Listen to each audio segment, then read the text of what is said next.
Welcome, everyone, to the Improvly Speaking podcast. I'm so happy you're here today, and honestly, I'm going to tell you, you're going to be happy you're here today, too, listening to this amazing guest we have on.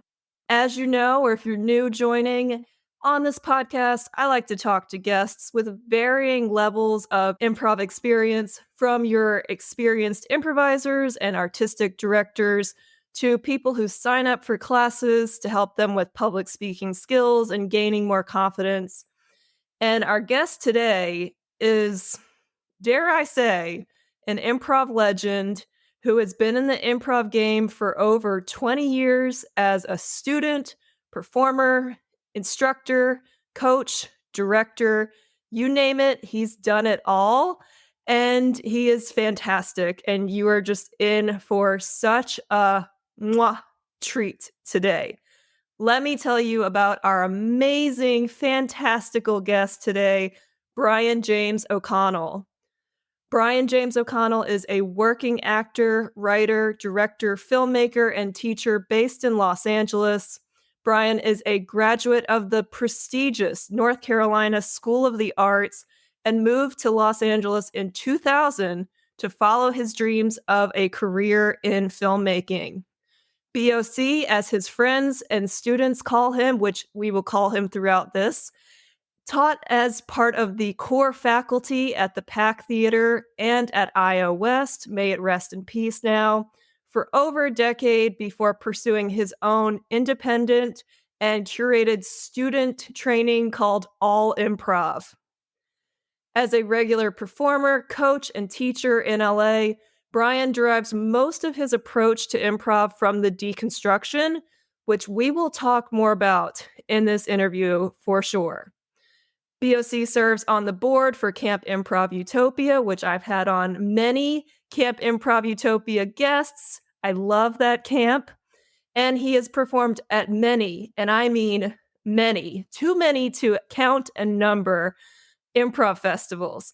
He is famous for his encyclopedic knowledge of minutia and his insane recall ability, which may become very apparent in this episode today. Please welcome the man, the myth, the improv legend himself, Brian James O'Connell. Welcome, Brian. Thank you. That is beyond humbling and flattering. Thank you. I'm Irish Catholic, so it's like when the compliments start stacking up, it's like, no, no. Who's be that? humble. That can't be me. What? It's all you, though. That's an amazing bio. And I left out so much, by the way, just because our attention spans, but you've done a ton. You're just such a creator in general. It's amazing. Well, I try to be. Thank you for that. Yeah, I try to have as many irons in the fire as humanly possible. So you end up showing up in a lot of places. Maybe I'm the Forrest Gump of improv, where I'm just always like there in the background. Oh, I love it. Thank you for having me on. It's going to be great. Wherever you want to start, we can start with. We're talking about your favorite subject today, improv, right? Oh, fantastic. Yes. And before we talk all improv, BOC, I have to take a moment and just tell you thank you, because you are actually a big part of this podcast continuing on and actually starting. And I'll set the scene here on why that is such a statement. I took your Deconstruction class at Camp Improv Utopia in September 22. And before we recorded, I went and reread my emails. We had a whole thread going. There were 20 people in our class, and we had a whole email thread going afterwards, like all of the takeaways and lessons learned from camp and what we got out of it. And what I read from my email was my biggest takeaways were intensity. So meaning I was really locked into the show. I wasn't in my head thinking, oh, that was a weird decision. I was just so intense about it that I hadn't felt that before. And I had the lesson of permission and freedom, which was so transformational for me because I had made the decision to do the podcast, but I was still like nervous about it. I was worried what people would think of me. I'm like, I'm a newbie improviser. What do I know? and just everything you said in those 10 to 12 hours that we had at camp, it pushed me. It was like, that is exactly what I needed to hear to keep this podcast going. So I gotta say, I don't know if I would have started the podcast right away if I hadn't had that camp experience.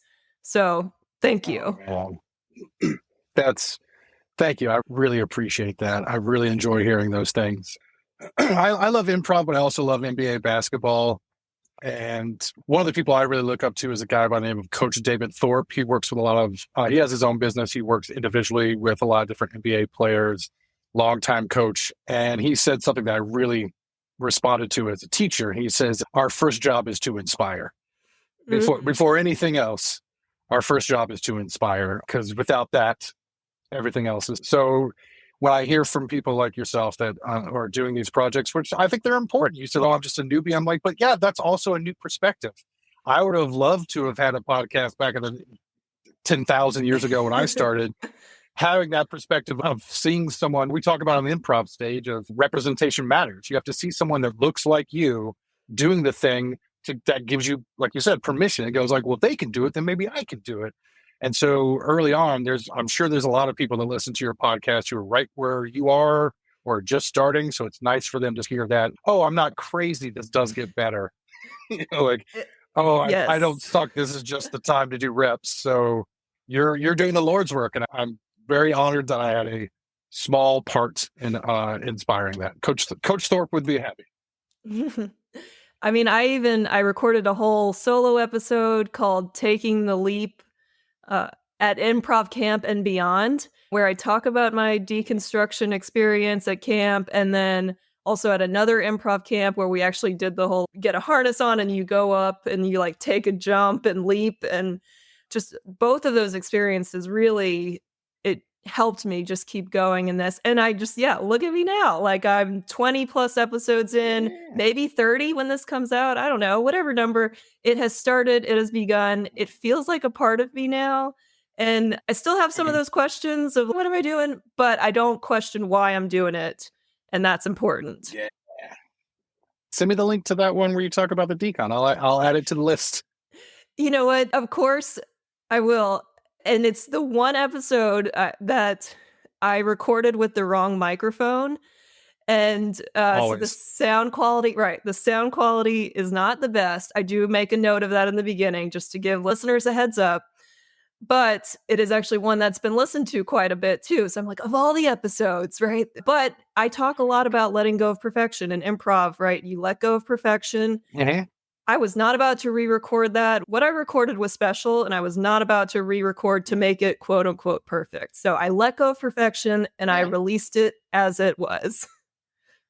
Excellent. Excellent. I talk about that a lot in filmmaking too, when people are just getting started and they're worried about, oh, is this going to look too low budget, or I don't really have the money to make it. I said, at the end of the day, everyone has a movie that, like, it may not be the greatest cinematography. There may be some amateurism or inexperience, is a better word, inexperience going into it.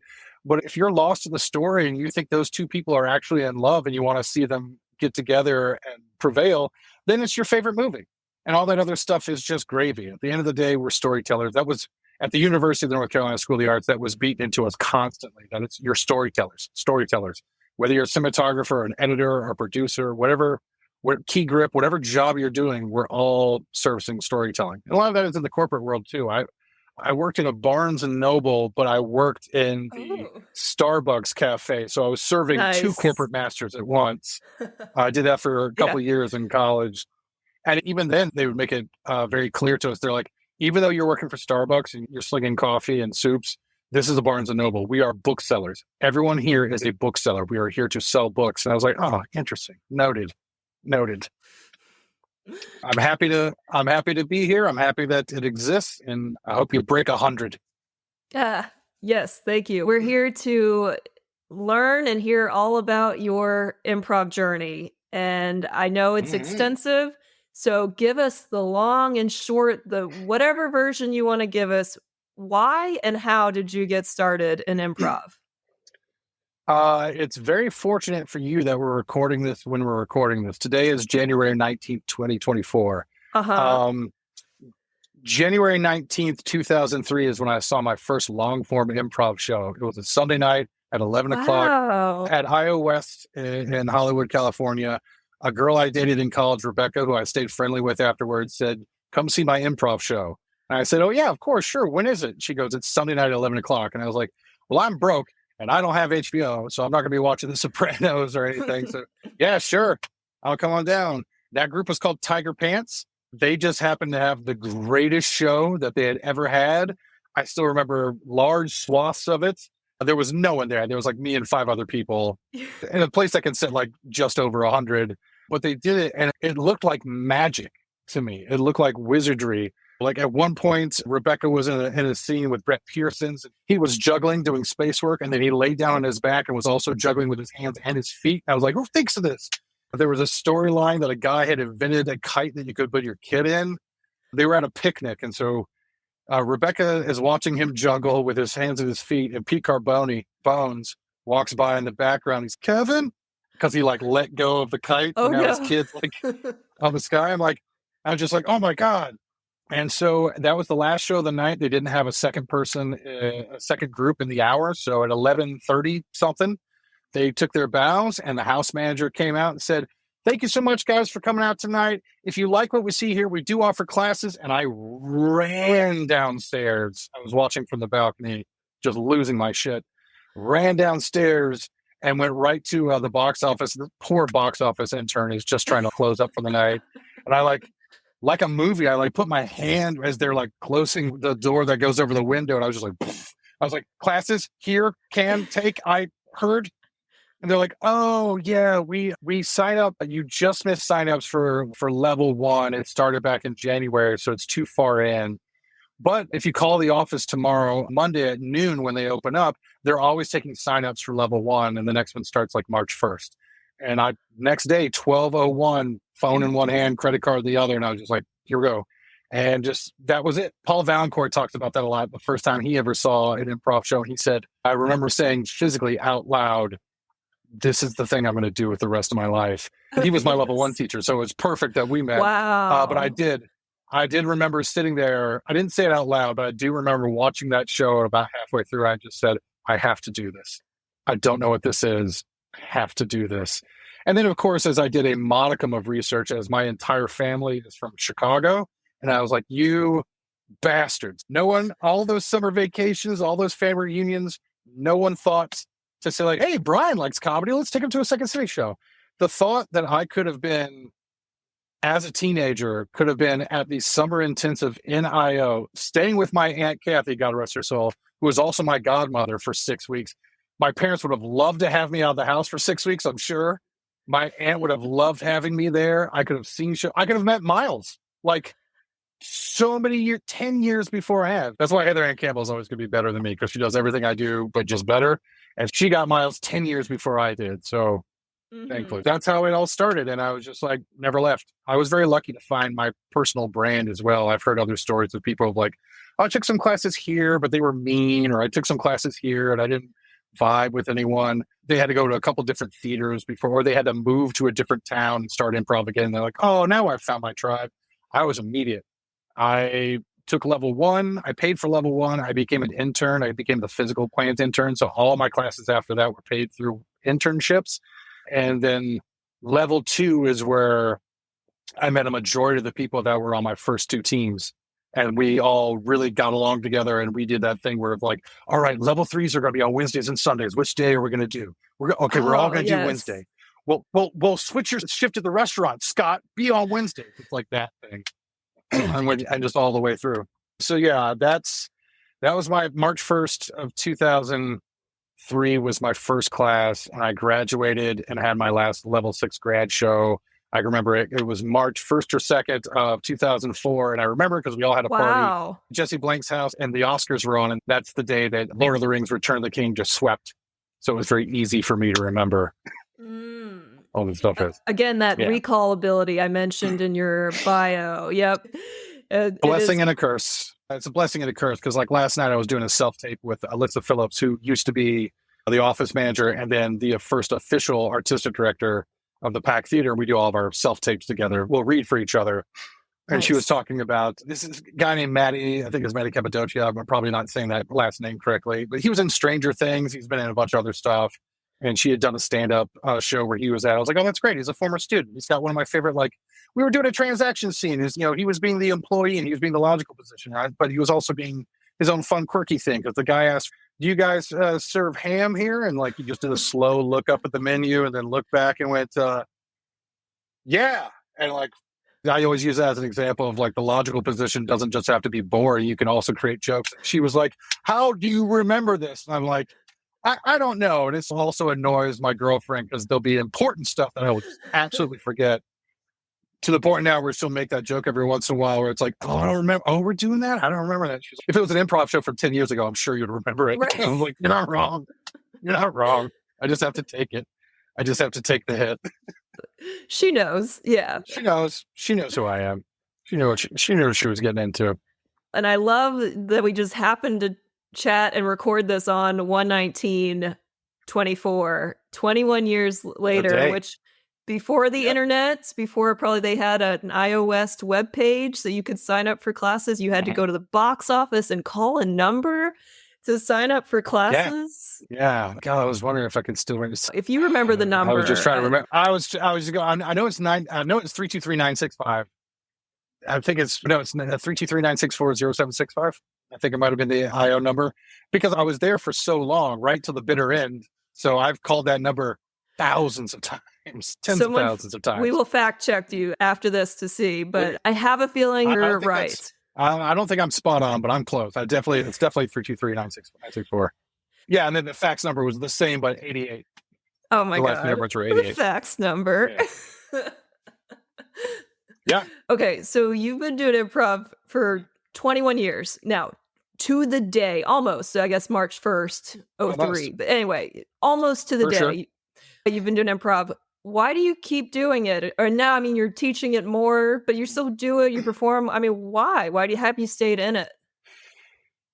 Yeah, I think it just had all the stuff that I like. Like, I'm a filmmaker, but I was also a working musician for 8 years in North Carolina, where I'm from. So I sang lead, I played rhythm guitar, I wrote 85% of the material in any band I was in. I did forensics in high school, which is like debate, but also that has theatrical elements. It's debate and events is what they call it, as the two sides. I was really good at that. I played club soccer and varsity soccer. I played soccer for years and years. So that sense of being in a band and teammates and camaraderie, but also like running scales and doing corvairs, all the stuff and telling a story and being funny. All those things was just in one place. And the fact that it was pure creation, it gave me my purpose. And honestly, it's given me my career. It's given me my best friends and Dr. God at Big Yellow Taxi and all those crews. It's given me the woman I love. It's given me lots and lots of great relationships and people that are still here to this day. But also it's just been, mostly it was that first year of it. And then meeting Miles Stroth, my mentor, I make no bones about that. I'm Miles Jr.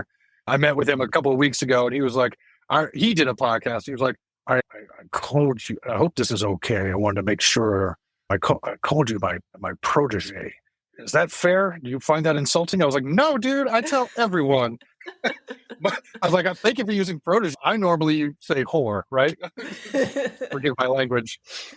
But also, so meeting Miles and finding, that's where it all just clicked. In the first 5 minutes of his class, back then you got Miles for level 5. And all 8 weeks was just learning the deconstruction. Then eventually what became out of that, his philosophy of position play, which is also a thing that I'm known for. Just the first 5 minutes of that class, I was like, whatever this guy is selling, I'm buying. Like that just hit. And so, we'll talk about deconstruction at some point, I'm sure. But to me, it's as much a philosophy as it is an improv form. I use it everywhere. Everyone that touches it or gets really into it, gets really into it. There's, Adam McKay, who was on The Family with Miles and Ali and all those guys, and Flynn and Besser and Ian Roberts. And yeah, I said Ali. I don't want to leave anybody out or get in trouble. Pete Holney, a bunch of other people were in that. Rachel Dratch. But there's an interview from a couple of years ago, maybe 2016, the earliest. Adam McKay was interviewed in the New York Times and he brought up the deconstruction. They printed it. It's just there. And so I think it has allowed me to find that thing that is not only to hone my craft, but also, like anything, like learning a classical instrument or playing golf or any of those things, or chess. It's one of those things that you can continue to do over and over again until an advanced age and still learn something new and also keep you engaged, keep you sharp. I use decon in every single day. It's and position play as well. So the reason why I keep doing improv is that I enjoy it. First of all, it's fun. Yes, That's it is. It's so there's much only fun. I like to say that there's only two improv millionaires, and that's Pete Gross and TJ Jagodowski for all the money they made. They probably don't have $1 million in the bank, but those Sonic commercials where they're sitting in the front seat, all those things are improvised. And so I'm like doing the math and like carrying the one and for how many that they made. I'm like, yeah, they had to have made at least $1 million off of that. The rest of us are doing it for fun. So it has to be fun. And then I feel most of the reason why I went into teaching and coaching and directing improv is that I felt honor, and I still do. I felt honor and duty bound to give back the thing that has given so much to me. Improv saved my life. I wouldn't be here today. I honestly believe that. So that's why I keep doing it. Can you expand on that a little bit more? That improv saved your life. What do you mean by that? Oh, I was a very angry young man, even through college, and I don't want to bum out anyone listening. I'm a survivor of child sexual assault from a family friend. I suffered through depression and ideation for years and years and years. I like to tell people the best act, if you like my performance in a show, you should have seen me between the ages of 13 and 24, where I was thinking about killing myself every day of my life. That's pick any one of those days, and that's the best acting you would have ever seen me do. Right. And then so finding improv when I did was very helpful because it's the first thing that tells you that you are enough. Yeah. I'd been in bands, I'd been in debate, I'd been in team sports. I was successful at all of them. I was good. It's not that I wasn't funny or popular, but that's not how I saw myself because that's not how the disease works. That's not how depression works. This Yeah. one was the first one that said, no, it's okay to be you. And in fact, we need you to be you. And then just smoothing out the rough edges and bringing the temperature level of my internal, what Bill Hicks called a bottomless pit of rage. And I was like, oh yeah, I feel that. So having that and having that home to go to. The great thing about IO West was its people. So being able to go to a place, even when you didn't have a show, even when you didn't have a rehearsal or a class, even if you weren't going there to see friend's show, you knew you could go to that place, sit in the bar and see at least 6 or 7 people that you knew that were happy to see you. And a lot of that, especially in Los Angeles and in the film industry, it is a tough town and you need that sort of support system. There was one time I was very honest with John Conroy. We were having a couple drinks and we were outside chatting outside of IO West. And I think I just blurted out, I was like, why do you think I always come here? It's the only place I'm important. So it's yeah, I mean, it's true, but it's that kind of thing. So I shudder to think where I would be, or if I would even be on this planet without improv. And I usually, whenever I say that stuff, there's always usually at least 1 or 2 people, especially if it's a workshop or something like that. There's always usually 1 or 2 people that hang out, and I can see them. I clocked you. It's all right. Let's everybody else say thank you for the class and all that kind of stuff, and then you and I are going to talk, and we're like, all right, we're survivors. That's the first and most important part, right? A good law of averages states that there's somebody in my class who is felt that way or is currently feeling that way, and if I can be open with that and say that it gets better, and if you like what I do and you think I'm somebody to admire, then that can be. If I did it, maybe you can do it. And so, how can I not? How can I not do that? Right. So that's what I mean by that. Thank you for sharing. I appreciate that. I haven't heard you say that. Thank you for sharing that. I know it can be tough. I'm surprised, in your School of Arts classes, you never took improv. Were you more focused on filmmaking and behind the camera, behind the scenes? Yeah. Also, I'm from a small town of High Point, North Carolina. I knew what sketch was. I watched on TV, obviously, SNL and Monty Python. And I was at the right age when we had a big storm once and the cable went out. When the cable came back on, we just magically had HBO. Oh. And we had HBO for like 13 years and they never, they never charged us. So I got to see all those young comedian specials. And that's right when I became the right age for when the Kids in the Hall debuted in like 93, 94. So I had all that, but I didn't know what improv was. Like everybody else, I saw reruns of the British Whose Line Is It Anyway, but I thought that was just a thing that you had to be like, that was for something else. That wasn't available to me. And even on campus, there was only one improv show ever on campus. And I didn't go see it because I had to work crew that weekend. And it was called The Wings of Larry Bird. It's a great improv team name. That is a great There's name. 4 guys. It was like Brett Gelman and John Daly, who are actors that everybody knows. They're in a bunch of stuff. Vadim Newkist and then Alex Nold. And Brett's from Chicago and he'd missed improv, so they just put together an improv show and did it like at the Commons, rented out a room there through the school. It wasn't until I moved to Los Angeles, and then even then it took 3 years. I didn't know what the Yeah, that's right. groundlings were. I didn't know. All of my stuff was film. So once I became aware of it, yeah, right in. But Yeah. yeah, there was now at School of the Arts, there's an official improv troupe on campus. I've worked with a lot of them now. Once they moved out to Los Angeles, I found out one, she was the one that founded it. I was like, there's an improv troupe there now? You don't understand how lucky you are. I would have killed for that. So That's promising though, right? The times are changing, Mhm. improv's growing, spreading, people are excited. Yeah. You don't just have to be in Chicago or LA or New York to do improv Mhm. anymore. That's great. Now, I think you could argue that there was always the big 3 territories for improv: Chicago, New York, and LA. Chicago is still Mecca, it always will be. Yeah. But the best work is to say that the best work is only happening in Chicago. I don't think it's fair, and I don't think most people wouldn't say that. And I would give a hefty side eye to anyone who would say that Mm. now. But I think it's fair to say that there's a big 5, maybe 6, where you have New York, LA, and Chicago, but you also have Austin, San Francisco, and Portland. I think it's fair to say that those 3 also should be in the conversation. There's a big 6 now versus big 3. They have all of those places have multiple improv theaters who've been around for over a decade, and new ones coming every day. There's my friends at Kickstand in Portland just opened their brick and mortar place this month. I would say those are the big places, but also the best work is happening in places like, I've said this before, I'll say it on every podcast, Pawn Takes Queen, which is a trio out of Cedar City, Utah, the off the cuff people, Wendy and TJ Penrod and Ryan McLean. Yes. Yeah, I think they're doing some of the best work in the country. I will put Pawn Takes Queen, I'll put their show up against any show, any improv show on the planet. And I've been all around. They will not embarrass themselves. You can put them on the same bill as Beer Shark Mice and they'll hold their own. So there's great stuff happening in Denver. There's great stuff happening in Tampa Bay, Florida, Ybor City, specifically in Oh. the Countdown Improv Festival. Poland has a great scene. Dublin has a great scene. I watched a duo at the Ireland Improv Fest just back in November called Tangled, where they do tango dancing in between their improv sets. What? And I probably cried like 4. I cried like 4 times. That's so cool. Yeah, some of it was so beautiful, and also some of it was me just being a little weepy and being in a traditional Irish pub drinking a Guinness. Like, this is what the art form is capable of, right? So there's great stuff being done everywhere now. So that's good. It's improv is so ubiquitous. Everyone knows what it is, even colloquially, even just Right. regular people. The straights, the squares even know what improv is now, man. Oh, I love that. I love that shout out to Wendy and TJ, Pawn Mhm. Takes Queen. Shout out to time. them. That's great. Every time. This is not my first podcast where I've said that. So. I'm sure they appreciate it.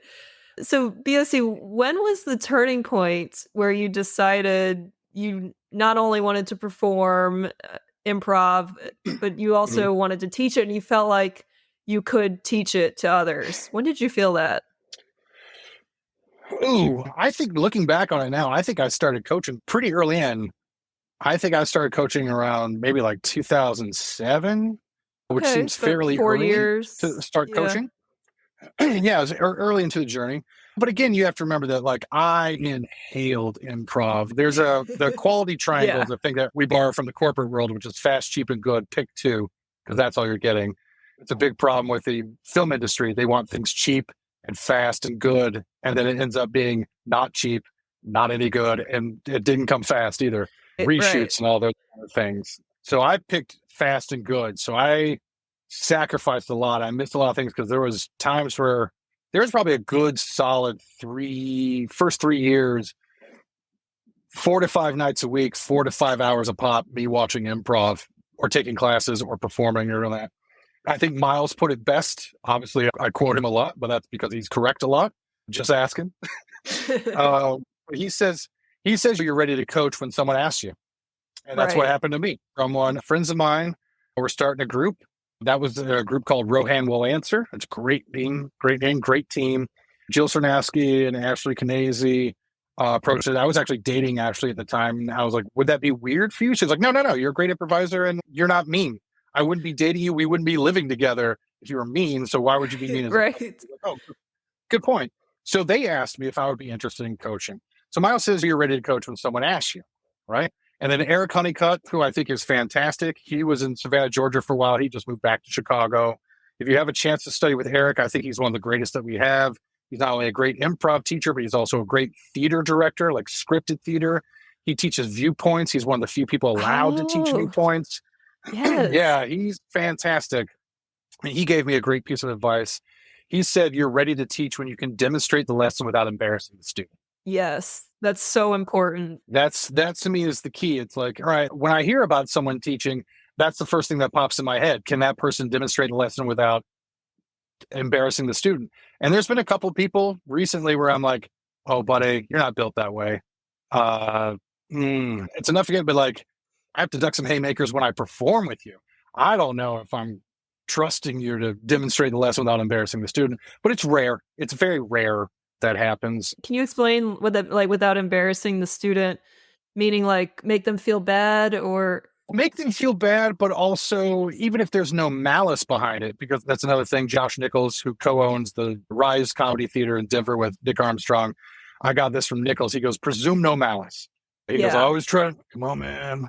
I always try to presume no malice. Same thing. So if there's even no malice behind it, are you able to demonstrate the lesson to where the student then doesn't think they're stupid because, oh, it's so easy and so simple. How am I not getting this? Ah, Right? yes. Is there any way you can say, because you've seen me teach before, what I'll do is I'll say, hey, pop out for a second. I'm going to pop into the scene just to demonstrate what we're trying to go for here. Because I'm failing with words. So I'm starting from a place saying, I'm not even perfect right now. I'm finding it hard to describe it. So if I can maybe show Mhm. it, and then when I do it, I always immediately then turn and go, now this is just the way I would do it. You could probably do this in a different way. So just let's do the scene again. Now you just find your version of that. So I'm always making it seem like this is not what you're supposed to do. This is just how it's done. And this is how I personally would do it because that's my specific type of comedy. I'm really into dark comedy. I like creating dark joy. I am able to get away with a lot of heavy material where maybe other people wouldn't because that Mhm. is my wheelhouse. Now you hop back in and then you've given them an opportunity to do it. And then I'm like, see, there you go. Now you got it. And so they're like, oh, okay, got it. And then can I say this? I'm like, yeah, of course, try it. And then I'm always encouraging people like there's no dumb questions. Please ask it. Law of averages states that at least 3 or 4 other people in the class who are also thinking that, but they're too Yep. embarrassed to raise their hands. So they're like, oh, thank God you asked. I didn't know what he was talking about. And then also, this is an art form that there's no such thing as an 100% improviser. No one's going to get it right all the time, right away, or ever. So just being able to demonstrate the lesson without embarrassing the student also means, it doesn't mean just be kind. It also means be helpful. Is this practical? I know there's all great improv teachers who are like, the great thing about improv is everything is a gift. And you can, I'm like, yeah, that's nice to say and it's nice in theory. But if you're at a workshop or a class or rehearsal, you're a student, like what Kevin Dorff calls skin in the game. They're only going to do it if they think it's going to make them better. And if you're not showing them something that's going to make them better, then you're just wasting their time, right? That's my quote. That's not his. So I think with Mhm. coaching, it's you're ready when someone asks you. Teaching, you're ready when someone allows you. You have to put your hat in the ring. Some institution has to say yes, at least initially, before you can go off and start your own thing. Although there are several people that skip that step and just go and start their own thing. Maybe just because of the nature of their situation, where it's we don't have an improv theater in the town I live in, and Right. camp is only four times a year. I only get to go one camp a year. Somebody's got to do it. Might as well be me. And then I'd say directing, because I do think there's a difference between coaching, teaching, directing. Directing is when you want to do it. That's the only. You can't. Coaching is someone asks you to do it. Teaching is someone allows you to do it. And directing is you want to do it. You believe enough in this theory or you believe enough in this concept of a show that you go and say, I am going to do this and I'm going to do it this way because this is my vision. No one else can give that to you. They just can't. Right. Thank you. Thanks for explaining Of and course. clarifying that more. I wanna talk a little bit about the deconstruction. Yeah. 'Cause some improvisers may not have, I know, right? All the jazz hands, we're excited. uh, some improvisers may have not heard about it or they may not do it. Like, I honestly have not seen it offered that much except at camp. It's not out there that much, but you're keeping it going. You're keeping it alive. And Yes. why? Why do that? Yeah, my nickname is Johnny Decon Seed, and I'm happy to do it. So a big portion of the reason why I travel everywhere is because I just want to see more decon. Like the only way I can see more deconstructions is if people are doing them, and the only way people can do them is if they learn how to do it. And since I'm the guy, Yeah. I give it. Although I will say Christopher George is a good friend and a great teacher. He has started to do deconstruction. He's the director of the decon team at the new IO Chicago, and he's starting to travel and teach now. So Oh, I'm very good. encouraging for him to do that. He absolutely should be doing that. But he's like everybody else. He's got his own approach to it. He's got his own thing. We're all standing on the shoulders of giants. We're all nicking things from each other and building on top of it. But for me, the deconstruction is like, yeah, I'm happy to carry that torch because it is, again, it's a philosophy as much as it is an improv form. I use it as an approach to all my creative endeavors. It just makes so much sense. And it's deep. What I like about it is that on paper, it sounds hard. It looks hard on paper. Yes. And then once you get on its feet, it starts to make sense because it's not comedy math, it's comedy truth. And it's these things are taking away the millions of options it could be of like, not just this. I think ultimately what I find is funny is that as the deconstruction looks hard on paper, what it really does, and it's inherent in the name deconstruction, is that it sort of demystifies improv. It takes the magic and like, oh, I could never do that. I'm like, oh yeah, you can. You just do this and then followed by this and followed by this. And if you just do that form, that will always work. It took me 20 years, but I finally cracked the nut on how to do a deconstruction movie, and that's gonna be the next thing I write. Ooh. I owe a guy, yeah, I owe a guy pages. I owe a producer pages on a screenplay. I'm currently writing a pilot about my hometown of High Point, North Carolina. And the next one is the decon movie because I already have it all beaten out. Just Yeah. 12.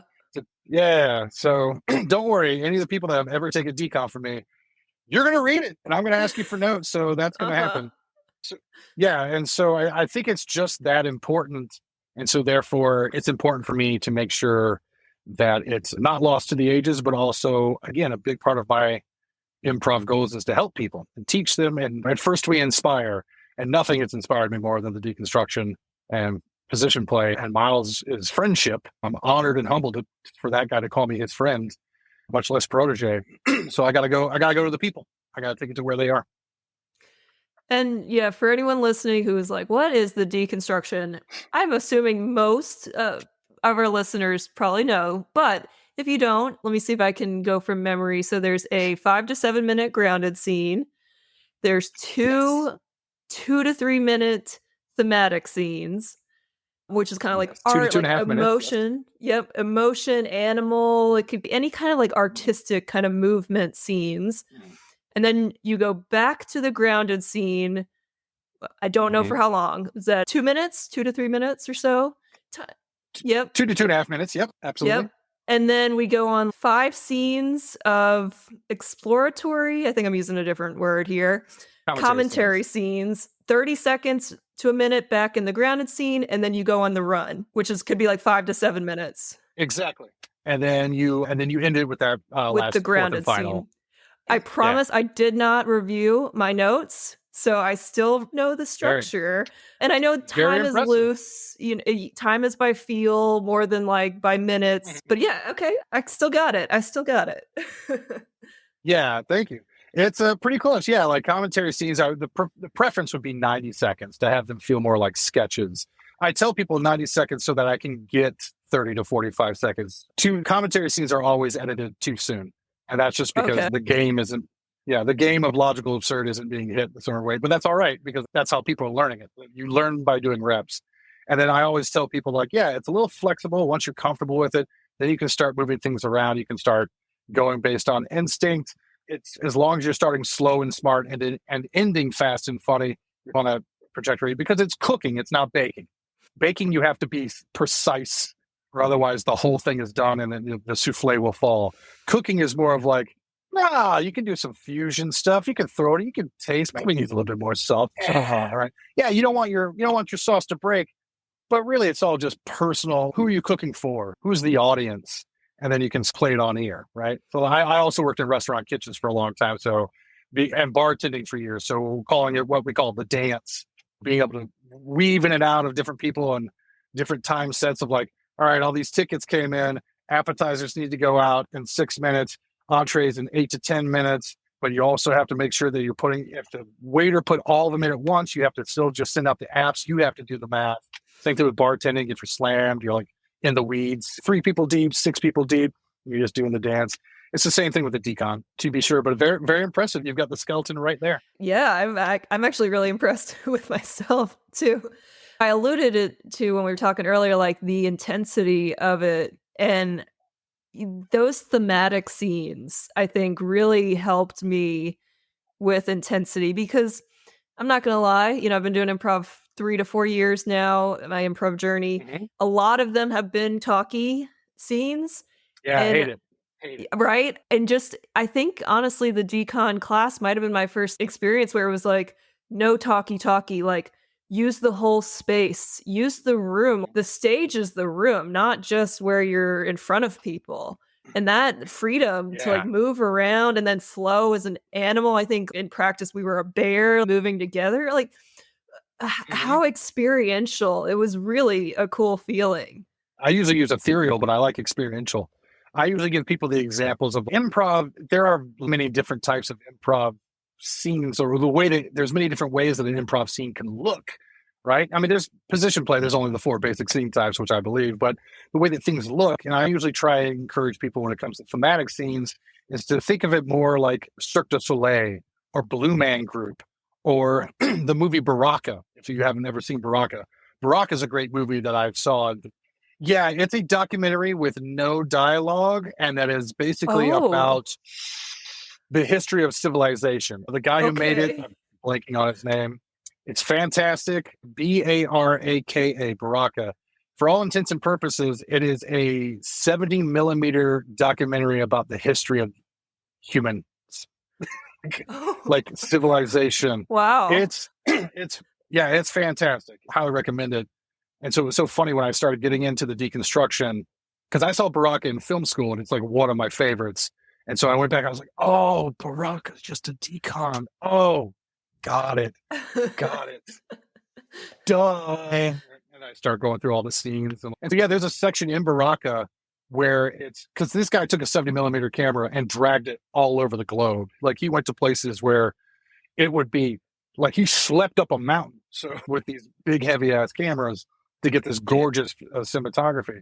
There's a section early on in Baraka where they're in a rainforest. They're with an indigenous tribe who are doing a dance slash ceremony that they're all working together. And you can see me rocking back and forth. And there's one guy leading it. An older gentleman, clearly a respected man in the tribe, and it's brilliant. So I usually show people that. And I'm like, you give me that in a thematic scene, then you're doing it right. If you're aiming for that, if it's 2 people just talking, no. Also, the deconstruction, we just did 5 to 7 minutes of maybe 2, maybe 3 people talking, people being in the background. You don't want to do another 2-person scene talking and then go back to those 2 people because then you're like 12 minutes into the show and maybe 6 people have been on stage. We ain't got no time for that. Let's do big group stuff, group scenes, group paintings, giving Mhm. people, a different stage picture to do that, a different tableau. So I usually say, if you think one of the people in the opening scene is being wishy-washy and you want to do a thematic scene about that character, well, then I would love to see the 20 of you be a wave, literally an ocean wave, and run out into with all your arms attached, crest out over the people, get to the 6th or 7th row, and then wipe away.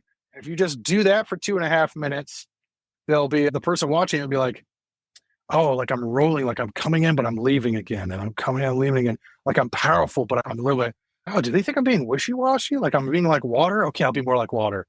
There, that's what it is. I'm trying to find a new word other than thematic.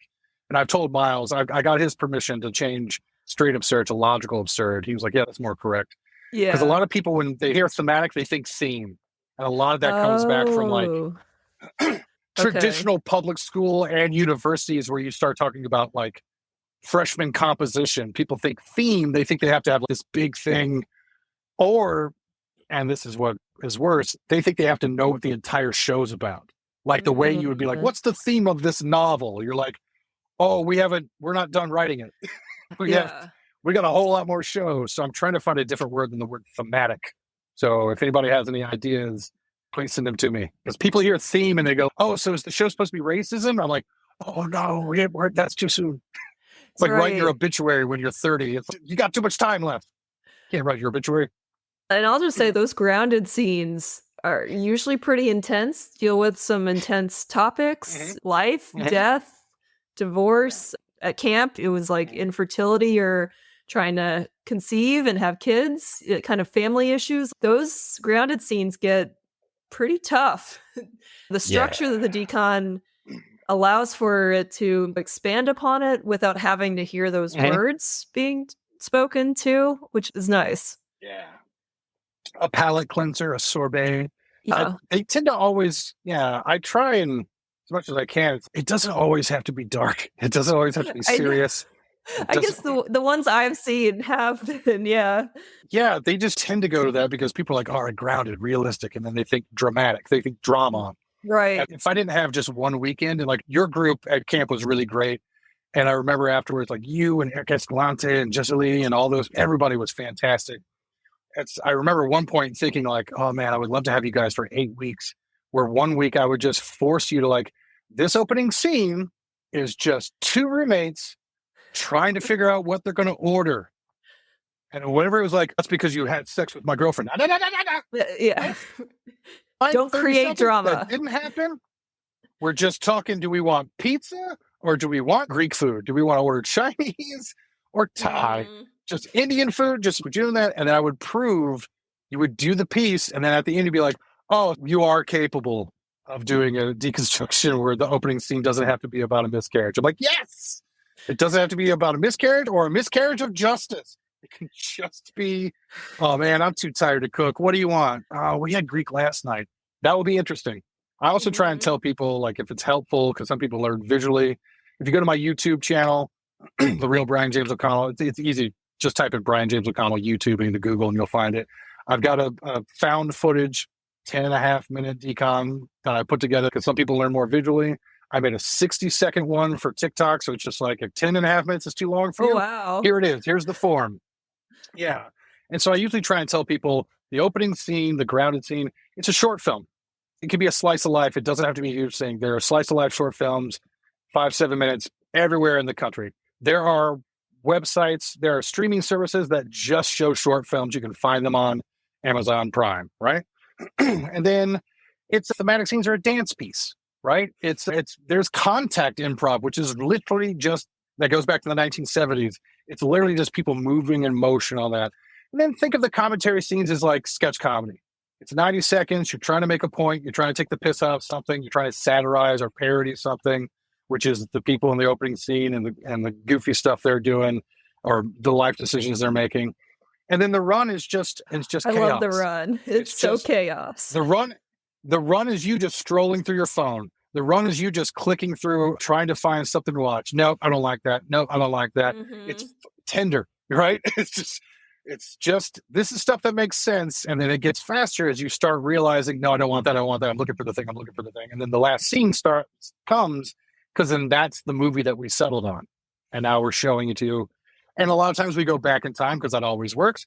Great. Now here's the beginning of the movie, and so the real deconstruction starts when the lights go out and people leave and they go home, and then they're like, you have a good relationship with your dad, right? Like, we're like, hey, Mhm. when we ordered Chinese the other night, you gave me a look. Is that friends?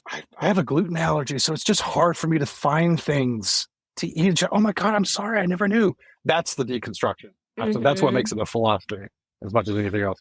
As you can tell, getting me to shut up is the problem No, because talking keep about this stuff. going. What I remember you telling us in the session was that our goal is not to learn the form and demonstrate it to our peers, that we know the form and know the structure.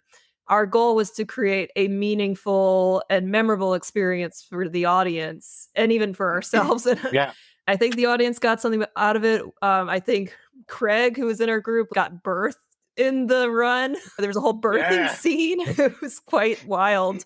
Yeah. Um, So I think goals achieved all around, but that goes for all improv, right? Like, I know in my head, I go, okay, Mhm. I want to have a good scene, one for my ego to think that I'm good at improv, and then also for people to Sure. like me. But I think if we step back at the core of it, we're here on stage to create a memorable experience. And like, are we getting that with the talkie? And if not, okay, let's expand and do something else. Yeah, a good example I heard of that once. Because again, it's not about proving that you know your instrument. It's not about Hmm. demonstrating repeatable, regurgitated skill. Some people, I like a lot of music. I'm a huge fish head. I've been to over 30 shows. So I like seeing people playing their instrument. I like seeing virtuosos. I like seeing excellence, but also the Ramones and Vernon Reed. He was the guitar player in Living Color. Still is. They're still a band. He remembers like listening to a Ramones song or something like that. And his brother, oh God, was it Vernon Reed, or it might have been Muzz Skillings, the bassist, the first bassist for A Living Color. But he said that his brother, who was also a musician, sneered and turned his nose up. And he was like, I could play that. And then the response was, yeah, but could you write it? Could you Mm. write something like Blitzkrieg Bop? Can you write something like Sheena as a punk rocker? At the end of the day, the notes or the technical proficiency isn't really important. It's technical proficiency in any art form, specifically improv, is only important if you need to have that level of skill and technical proficiency to get what's in your head out to people, to be able to convey the emotion of what you're feeling. Yeah, like you need to be as good as Eddie Van Halen at guitar is if that type of creative expression is what's in you trying to get out. If you can't play that way and you're hearing music that you're not able to get out to the world, yes, that's very frustrating. But boom, boom, boom, it's equally as valid.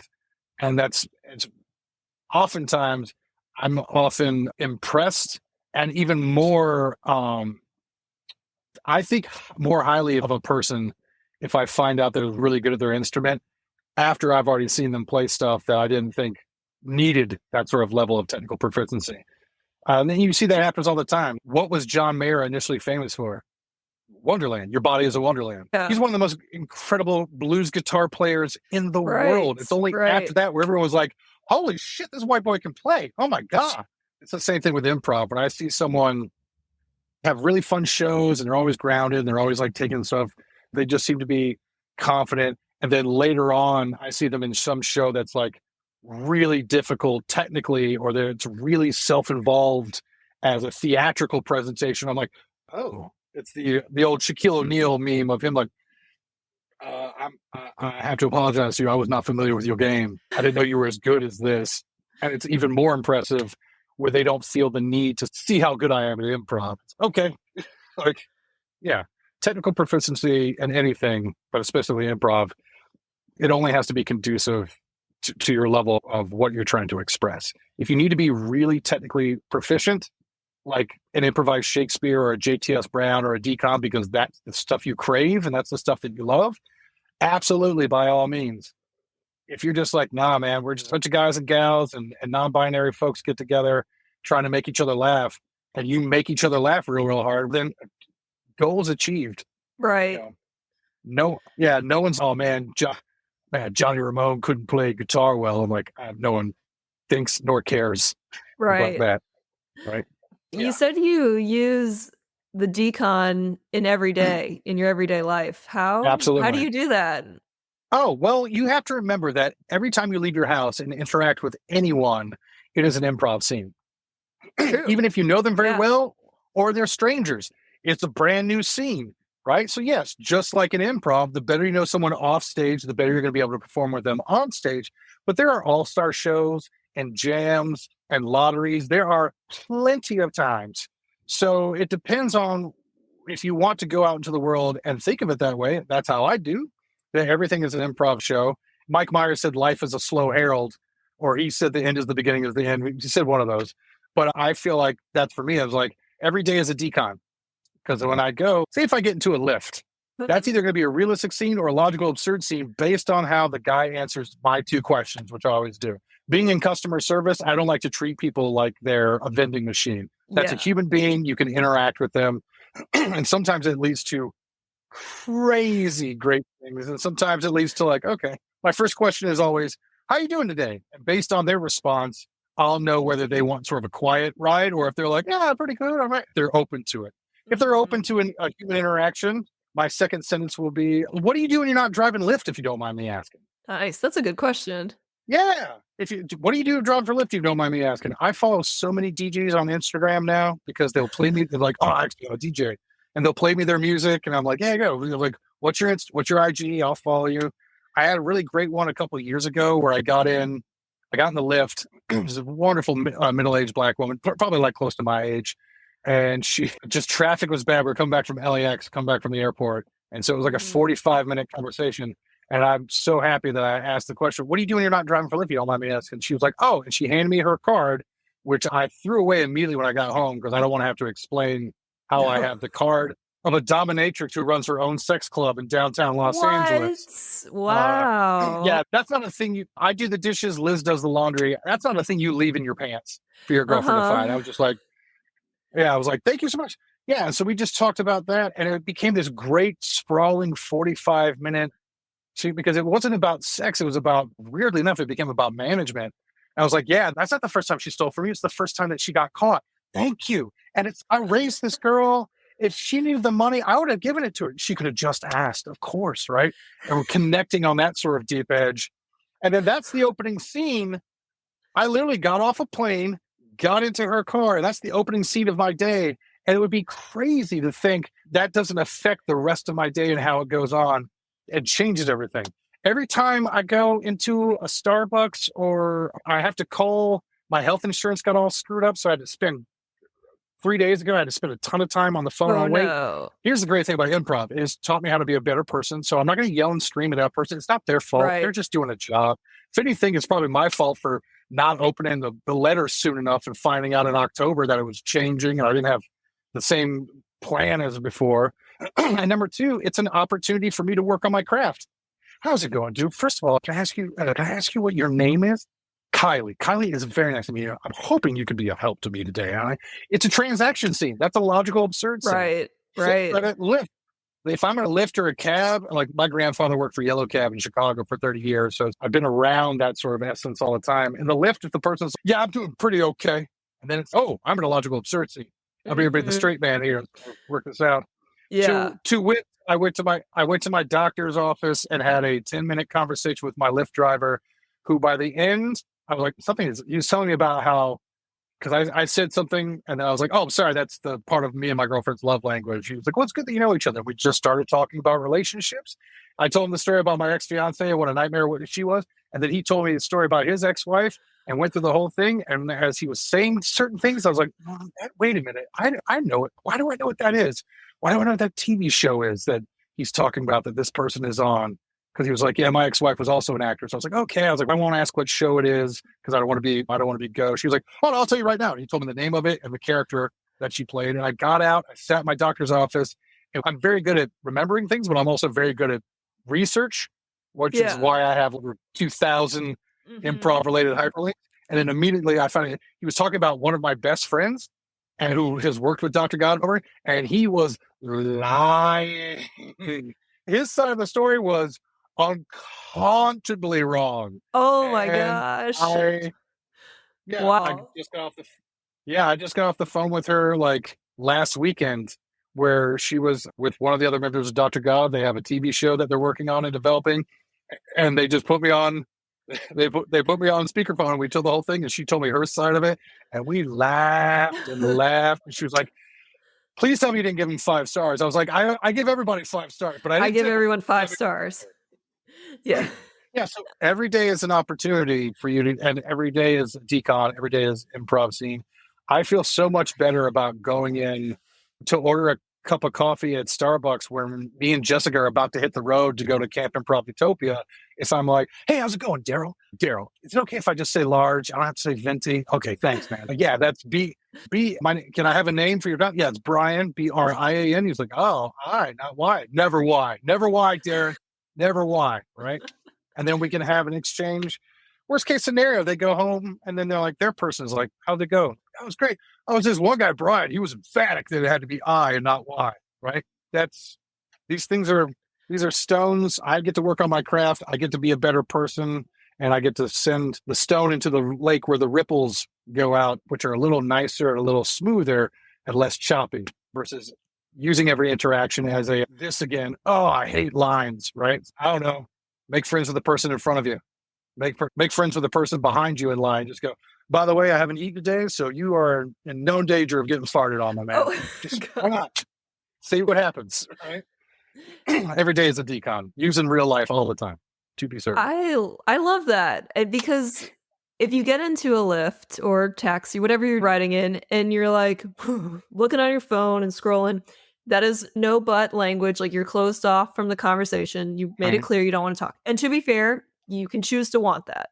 However, if you mhm, are open to talking, there's so much you can discover and learn about a person. And I think so many times in general, we go, oh, I hate small talk. I hate talking about the weather at work and, mhm, oh, like the holiday or the weekend coming up. But that is how you get to meet people and learn. And like mhm. discovery is a big word for me in 2024. So that is how you get It's to discover more about people and learn about them. So I like that. It's a great way to open the door and just see if they're open to conversation or not. They may not be. yeah, that's happened too. Where it's just sometimes they're just from the vibe. It's like, all right, this is a job for you. You don't want anything. I'll go back to reading my book on my phone, or Mhm. sometimes too, just having the antenna attuned. Especially living here in Los Angeles, not everyone English is their first language. Not everyone is comfortable Right. having a conversation like that, especially if they have. Usually, my clue is if the Google Maps or the Waze, whatever map app they're using, if that's in a different language than English, Oh, then I go, yeah. oh, I was just like, hey, hello, how are you? It's very nice. Thank you. And then I'll read my book. But when we get to the destination, I'll make a point of, thank you so much for getting me here on time. I really appreciate you. Have a great, letting them know it's still personable. And then they're usually like, oh, yes, thank you. Yes, thank you. And they're like, Yeah. okay, good. I've still made them feel like a real human being. But again, this is one of the ways that how can you demonstrate the lesson without embarrassing the student? I didn't put them in a position where they're like having to struggle and put into a position where they're having to like translate in their own mind and not being able to the words for it. And there's other guys too that just can't shut them up, right? Like I talk Yes. too much, I know, but there's been certain guys where I'm just like, I'm just going to lay back in the cut because this guy has all the things to say, all of it. It's never really backfired on me. So Yeah, and you got some nice juicy drama, some tea from that Uber Lyft driver. yes, Yes, it paid off. yeah, we have laughed so hard, and even off camera, it would be too long of a story to go in detail. You would just be like, "What?" Like, yeah, yeah, he's yeah. For example, he was like, just real quick example, because also I don't want to give anything away. It's her personal life. For It's her sure, story. yeah. My friend, but it's oh yeah, because he was like, yeah, she emptied all the bank accounts. Yeah, because it was all her money. You hadn't worked for 7 years. You ding dong, right? It's like but you only find that out afterwards. Yeah, he'd said the name of the show and the character she played, and I was like, why do I know that? And then I sit in the doctor's office. The funniest thing the entire time was me sitting in the doctor's office, which again, it's in Los Angeles. There's some people that speak Spanish as their first language, some people that speak Korean as their first language, people that speak Armenian their first language. And I come in looking the way that I do, the scariest guy in the world, white guy with a beard and a hat. Like that guy's going to be a mass shooter, right? I'm the most dangerous guy. I check in, I sit down, and 30 seconds later, I just go, "Oh no!" And then everyone's just like, Couldn't "What's contain going on?" it. That's I couldn't because I just literally typed in Google. I typed in the name of the show and and there's her name come up. I was like, "Oh, ah, yes, hilarious." We'll move on before I give away too many more No, yeah. details. I Myself in love that trouble. philosophy of discovery and yeah, just treating every day like in a decon or position play, like you said. So I've got some more philosophy questions for you, improv philosophy questions. One that I really love that's actually stuck with me from camp was I don't know, I think someone said, "Oh, I haven't done improv in a while. I've taken a break, so I might be a little rusty." And you were like, "I don't believe in rust. That means you don't have any bad habits that you're taking with you or that I have to correct. So there is no rust in improv." Do you still believe that? Is that still true? 100%. I've never been wrong. Anytime that anyone has ever told me like, "Oh, I'm super rusty," or "Oh, I'm just getting back into improv," it's been like 2.5 years. A lot of people did that during quarantine because they're Right, like, "I just right. can't do Zoom improv. It's not the same." And so, against their will, they had to take 2, 3 years off from improv, and then just started. slowly getting back into classes or jams, or just reached out to me for advice of where to start that path. I was like, you're not rusty. You're not rusty. You've just forgotten all your bad habits. You've forgotten all your go-tos. You're a little smarter, you're a little wiser. Remember that fast, cheap, and good? It was good and cheap. It just wasn't fast. You had more time to think about what you missed about improv, what you thought about. Oh man, I missed improv. You're thinking about the stuff that went well. The stuff that went well is all the stuff that we've been told and have been telling people since day one. Slow down, respond to the last thing said, make your other partner look good. The ego is probably less now. You're also probably not going to be as confident in going in, so you're not going to make steamroller moves. You've just Mhm. forgotten all the stuff I would have to correct you. You're just listening and responding. Oh, doy, the thing they told you in your first ever improv class anywhere was just, this is yes and this is what we listened. Okay, now that's good. But remember, what she said is that we're at the park. So you have to agree to be at the park. I would have to be at the park. But it's okay. You said firehouse. So maybe it's a firehouse that leads out to the park. And now all the firemen are having, and fire ladies are having like a barbecue out there. It's like that stuff doesn't go away. The stuff that goes away is all the bullshit and the ego and Yes. I've got this really great, like, I've got this sassy lady character that I play all the time. It's, yeah, you're not doing sassy lady because you're like, maybe don't remember how to do it. Or you're like, you've been gone for a while. You're like, oh, am I going to do sassy lady character? I'm not going to try to do anything. There's no such thing as rust. It's just not for any improviser. I mean, the exception if you took 1 2 month class and then didn't do it for 10 years. Yeah, you're not rusty. You just don't know anything. Right. Yeah, but if you're like 3 4 years in, you know what you're doing. You know what you're doing. So you also say there's no cheating in improv. Use all the tools and skills you Absolutely have not. practiced or used in any show at any time, like your interaction with Uber, Lyft drivers. You can bring that into a show if it calls for that kind of character, right? Anything in your life you can pull from. I did a show in Dublin for as part of the festival. It's the first night I was there. All-star show from a bunch of different people I hadn't met before. I literally met them 40 minutes before I went on stage. But Neil Curran was there. I was in Oh, that show, he's as been on the was podcast. Yeah. yes, of course he is. As well as Ferran Luengo, who Oh, from yes. Spain, who lives in London now. He will be on the podcast.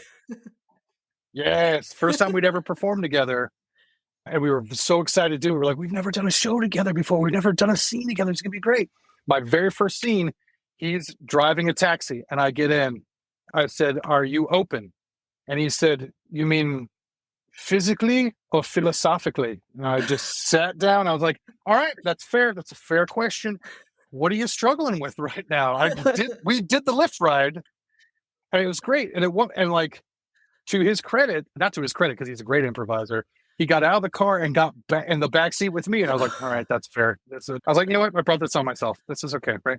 And then Neil came out and he became the driver. And we're like, yeah, you're going, is it okay if you go? He's, yes, of course. And then we just talked. And then, so I'm doing the thing that I've done hundreds of times. Every improviser, every artist in the world, except for improvisers, feel like our practice and our study and our honing our craft isn't available to us when we go to perform. A guitar player does not run scales for hours upon hours and then go and perform his rock show and not do any of the stuff that has I've been practicing A minor pentatonic blues scale for 7 hours a day this week. So when I go on stage on Saturday night, I better play Lydian only. Like that, Mhm. we're the only ones that do that. All that stuff is available. I have done that scene thousands of times so that when I get on stage, it's great. Yeah. So I ask the big questions like we all do, right? And all great art, truly great art, is about one of 5 things: mortality, sexuality, political structure, social structure, and religion. Miles gave me that. I try and get that into my improv scenes as organically, but as quickly as possible, because then there's always a place to go. Ferran's first line was physically or philosophically. I was like, no, we're So ready to good. go.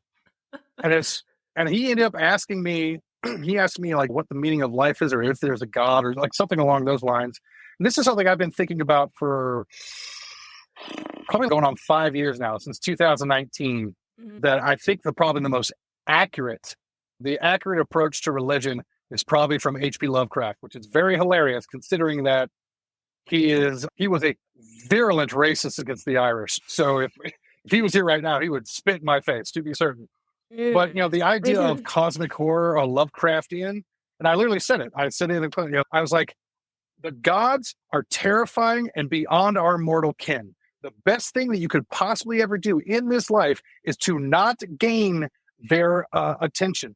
We would even be shown a glimpse of the image is like an ant walking across a microchip for 1 second, finding out what a microchip is, which means he knows what electricity is. He knows what human language is. He knows what radio waves are and the internet, and Bluetooth. And he takes another step and he's just an ant again and has no concept of how he can explain that. He can't tell the other ants about it, but he knows it. He knows it deep in his mind. That is what it's like for someone to see God. If you, the best, Ponce de Leon did not give a fuck about trampling an anthill as he was searching for the fountain of youth. Why would we dare dream that things of immense power would have any concern for our well-being? The best thing you can do is be kind, keep your fucking head down. Good day, sir. And I got out of the cab. Right? Bravo. Thank you. And everyone's yeah, ovation. People are like, sure. I'm like, yeah, but I've been thinking about that and saying that to people for almost 5 years now. When it comes up, it's not a thing that I just bring up of like, hey, you guys ever think about maybe like things like Cthulhu are actually real? And this whole like the whole like Western thing that we have the idea of Jesus rising from the dead, that's all bullshit. But really it's just like 1,000 monsters that just have no concept or care or pity for us. I can't bring that up anywhere. It's not dinner conversation that like my girlfriend would be stabbing me under the table with her fork. But in those moments, yes, we talk about be yourself on stage. That means come with it. And if you worked on your craft, you worked on these things, say those things. You can talk about them passionately. You can talk about them at length. And the more access, the more, like you say, being open. What was your word for 2024? You were saying? Discovery. Discovery. Being open to more discovery, that stuff is there. Will McLaughlin, who's a great improviser, who I love to death. He's a UCB guy. He's played a cop in I don't know how many different shows because he lived in New York and now he lives in LA. He was a cop on Law and Order SVU and he was a cop in Parks and Rec. That guy's played a cop in everything. He famously told a student once, do you know how much submarine lingo I walk around with in my head every day? Just on the off chance that I'm going to be in a submarine scene in an improv show. And that's it. That's the level of like, you have to bring all those things in and using the stuff that you have on your own. Our job as improvisers is to replicate recognizable human behavior and present on the stage in such a way that the audience recognizes their own humanity and reveals that revelation through the form of laughter, from a longer discussion, a deeper transaction of ideas. I know for a fact that someone left that show and was just, what's that ant on the microchip thing? To bring it all the way back. That's not cheating. That's something I read. That's something that I keep. Someone explained on a message board somewhere what cosmic horror is. And that's what it is. It's an ant walking across the microchip. So yeah, did I write that? No. Was it written? Yes. Did I use it the same way that I could quote Shakespeare? Or I would say a favorite part of a book I once read. Is that cheating? It's not. But there's a lot of people that think that's cheating because it's all that's from something before, right? It was from a game, like a tabletop game message board. It was like, people, especially games, get Eldritch Madness wrong, and a lot of it's really such a shame. An ant doesn't start babbling when they see a circuit board. They find it strange. To them, it's a landscape of strange angles and humming monoliths. They may be scared, but that is not madness. Madness comes when the ant, for a moment, can see as a human does. It understands those markings are words, symbols with meaning, like a pheromone, but infinitely more complex. It can travel unimaginable distances to lands unlike anything it's seen before. It knows of mirth, embarrassment, love, concepts unimaginable before this moment. And then it's an ant again. And echoes of those things it cannot comprehend swirl around in its little ant brain, and it cannot make use of this knowledge, but it still remembers. How is it supposed to return to its ant life? The more the ant saw, the harder it is for it to forget. It needs to see it again, understand again. It will do anything to show others, to show itself. Nothing else matters. Nothing else in this tiny world matters. That is madness. I just read it to you right now because it's on my desktop at all times. So me using it in that show in Dublin, is that cheating? I don't think it is. Does the people in the audience think it's cheating? No, it's something I read somewhere. Now it belongs to me. Well, and they probably have, I'm just going to guess, they may have probably never heard that before ever. And so now you're giving them a new idea in the form of, from the character's perspective, but also you're so passionate about it. It's like, whoa, that's so interesting. Yeah. And I didn't even quote it word for word. I was just like, things beyond our pale kin. There's no mention of Ponce de Leon in there, but that's where the deconstruction comes from. It's an ant. Oh God, the same way that we trample ants. Oh, Ponce de Leon was looking for the fountain of youth, a thing that is ludicrous, that no human being today thinks it's possible to have a fountain of youth, right? Even though there's still human beings that do it, like that guy that's swapping out his son's blood for his own blood and claims that Oh. he Ugh. claims that he has a penis of a teenager now. Yeah, billionaire crazy guy that takes 100 pills a day. It's still there. That's Ugh. madness. That is That's madness. madness. The idea, yeah. So that Lovecraftian thing I've been working, and that all started for me writing a true crime. I went to Mandan, North Dakota, there in April Fool's Day of 2019. A chiropractor by the name of Chad Isaac walked into a real estate company and horrifically stabbed and shot 4 people, and Whoa. no one knows why. I don't think his lawyers know why. I physically went there. I went to the trial in Wha Mandan, North Dakota. I what? sat 30, 30 feet away from Chad, and that guy absolutely did it and does not believe he did it. And so when I went to start writing the script, I was like, I can't just do this like a Fargo or Killing. I can't just do like Yeah. a procedural, because the notes I would get would be people being like, so many executives be like, that can't happen that way. I'm like, but did. I don't know. What's his motive? He didn't have one. I don't think his defense attorney knew what his motive was. No one knew all that. I think it's CTE now. I think that's from my research. Oh, And so wow. I just, I was like, yeah, I have to add some sort of mystical or spooky thing to this to be able to write it. And I had invested so much time and money. And like the ant with the microchip, the case was in my head. I was like, I have to write this. I have to write this. And I was like, oh, Cosmic Horror, Lovecraftian, that makes sense. And then that's where 5 years later, Okay. I'm sitting in Ireland with my Spanish friend and my Irish friend doing a lift ride that I've done 1,000 times a day. There's no such thing as cheating in improv. If it works, it works. If you and I had written down every word and went out on stage and did every word that we had written down ahead of time, then it would no longer be improvised. It would be scripted. So Right. hence, there's no such thing as cheating in improv. It had ceased. It's think of it. I'll say this last thing and we can move on. I think of it similar to the theory that I really like, which is when people talk about, oh, so much about the tolerant left or whatever, I'm like, you have to be intolerant of intolerance because it's a social contract where we're going to compromise, we're going to work together, and we're going to keep each other safe. If you want to kill people based on their race, their color, their creed, or xenophobia, whatever it is, then you have broken that social contract. And now you're no longer covered by the rules of that, the laws of that contract, which mean, therefore, you are no longer allowed tolerance. You have broken the thing that gave you that.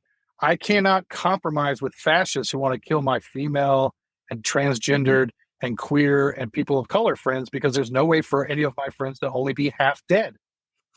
Right. So, Mhm. yeah, that's the Mhm. same way. If like you have to be intolerant of intolerance in the same way that there is no such thing as cheating in improv, because once you've written it down, it's no longer improv. There you go. Mhm. Crazy Uh, journey. That's how my brain works every day. well, I love it. No, this is just like a glimpse into BOC's head, right? This amazing recall ability, Yeah. just Now you've gone insane like that. the madness is happening. Yeah. It swarms around there a whole bunch. Well, where do Yeah. you see your journey headed to? You're teaching a lot everywhere, a little bit in LA, not that For much. You're kind sure. of expanding, right? Yeah, I'm kind of going everywhere. Fall of 2022, I knew the strikes were coming. The WGA and the SAG Oh. strike. And I knew they were going to be tough and I knew they're going to be long. I just felt it in my bones. And I was Mhm. like, and quarantine, previous to that, in quarantine, we did the second season of our TV show, Dr. God's TV show, Held In. We did the second season remotely. But then that show went away because they started doing lots of layoffs or that kind of stuff. And Mm. at a certain point, they've laid off so many people that nobody knows who you are anymore. So your show's gone. And so I Ah. knew that there was going to be a lot of people out of work. There's going to be people looking for doing stuff. And I was like, I need to hit the road. I need to be out of town and I need to do stuff that there's going to be a lot of people with bigger names and better resumes than me. And also, I knew I just couldn't teach advanced scene study or improv to sketch or any of those things because I'd already been on the road a little bit. And I saw every time I go to a city, either Kevin McDonald from the Kids in the Hall or Rich Tallarico from Key and Peele was either the week before me or the week after me. We were just all in the Mhm. same circuit. We were just missing each other. It took until I think October of last year in Utica, New York, right? Me and Rich Tallarico were in the same festival or the same city at the same time. They were doing a trio. He was playing with Bob and Steph. So we went and I just knew that stuff was going to happen. So I was like, all right, decon and position play are the only things that I do that no one can replace me, right? And so I knew how to get out there, but also I knew that I had to start.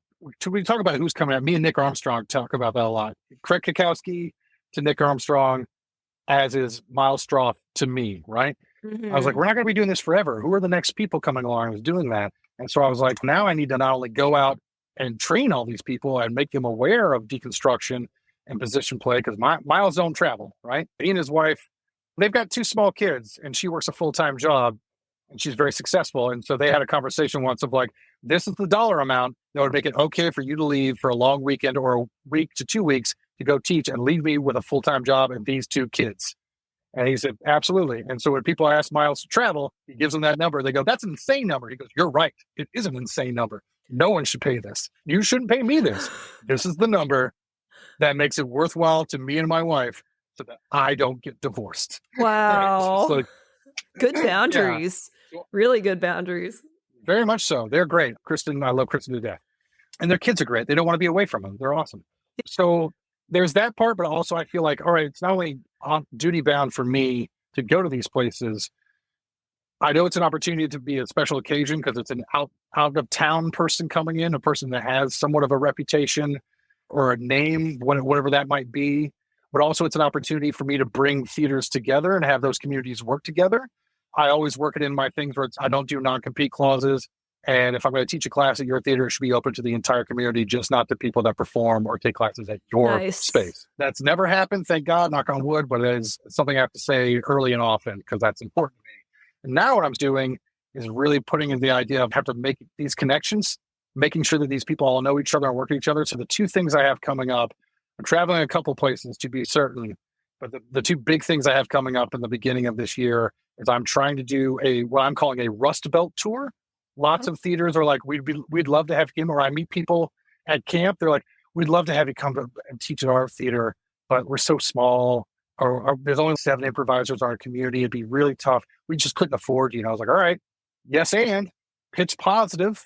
How do we solve that problem? I reached out to 41 theaters from Harrisburg, Pennsylvania, all the way through Green Bay, Wisconsin, and said, I will hit the road. Whoever theaters sign on, you guys split the bill for a plane ticket to get me to where I'm starting, a plane ticket to get me back, and somewhere to stay that isn't someone's couch because I'm old and I've got a bad back while I'm there. And then if someone needs to take the class for free and in exchange, they drive me the 2.5 hour city to the next city, so be it. And then I'm just going to carve out this little tour, get all these people to work with each other. And there's some theaters that are already into it, right? Get them to work together. And then what I'm doing is there's a version, I'm a big punk rock fan as well as lots of Fish. I'm all over the place, eclectic with my music taste. Yeah.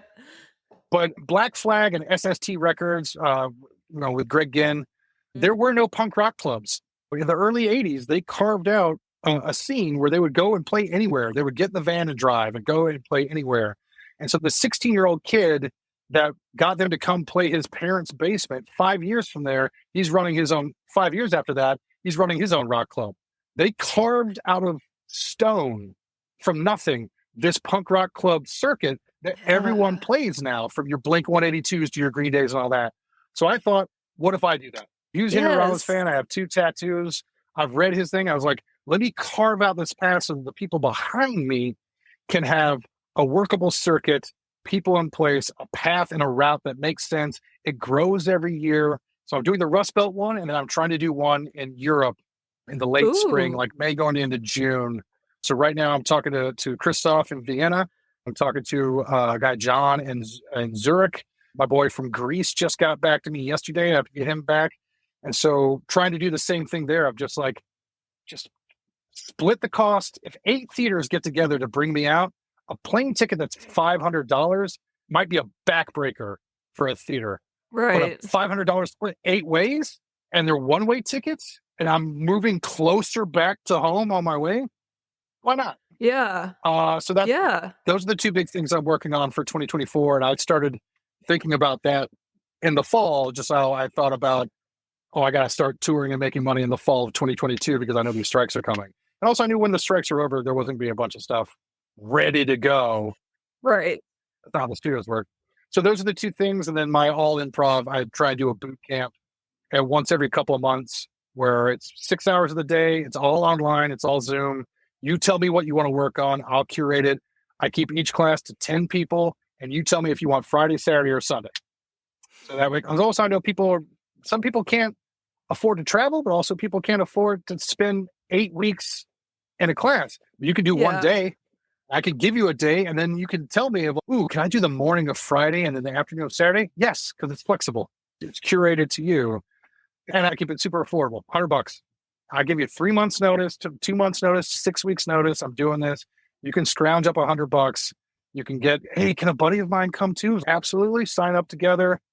10 people, you have 6 hours, $100 for 6 hours. That's drop-in prices, but I'm making a good chunk of change, and it's costing me one weekend. I would love to do one every month. I wouldn't have to travel as much.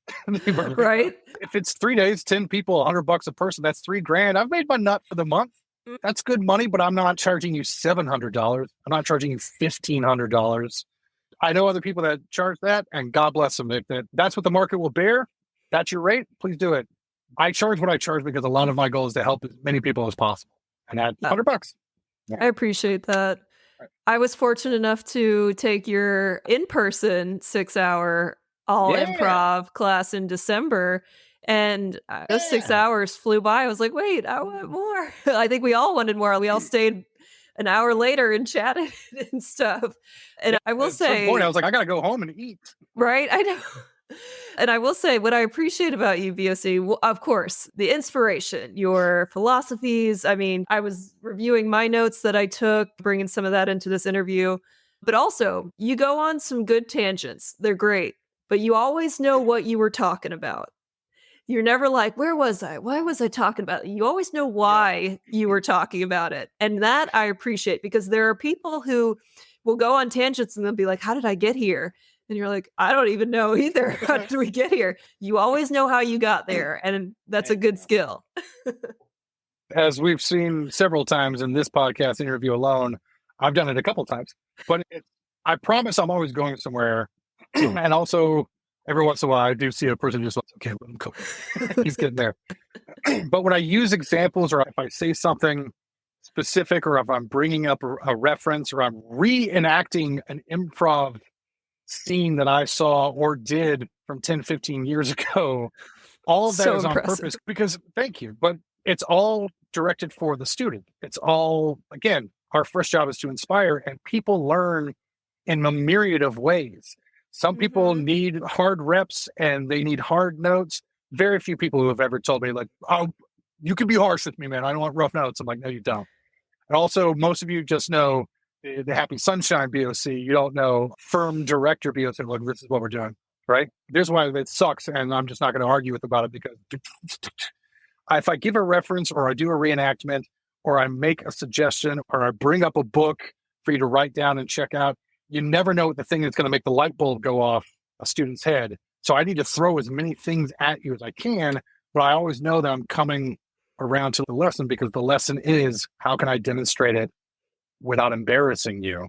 So I never liked the improv as institution era. I'm glad it's gone, where it's just a hard, firm curriculum. You have 18, 19 people crammed into a 3-hour class. You have to get through 5 exercises.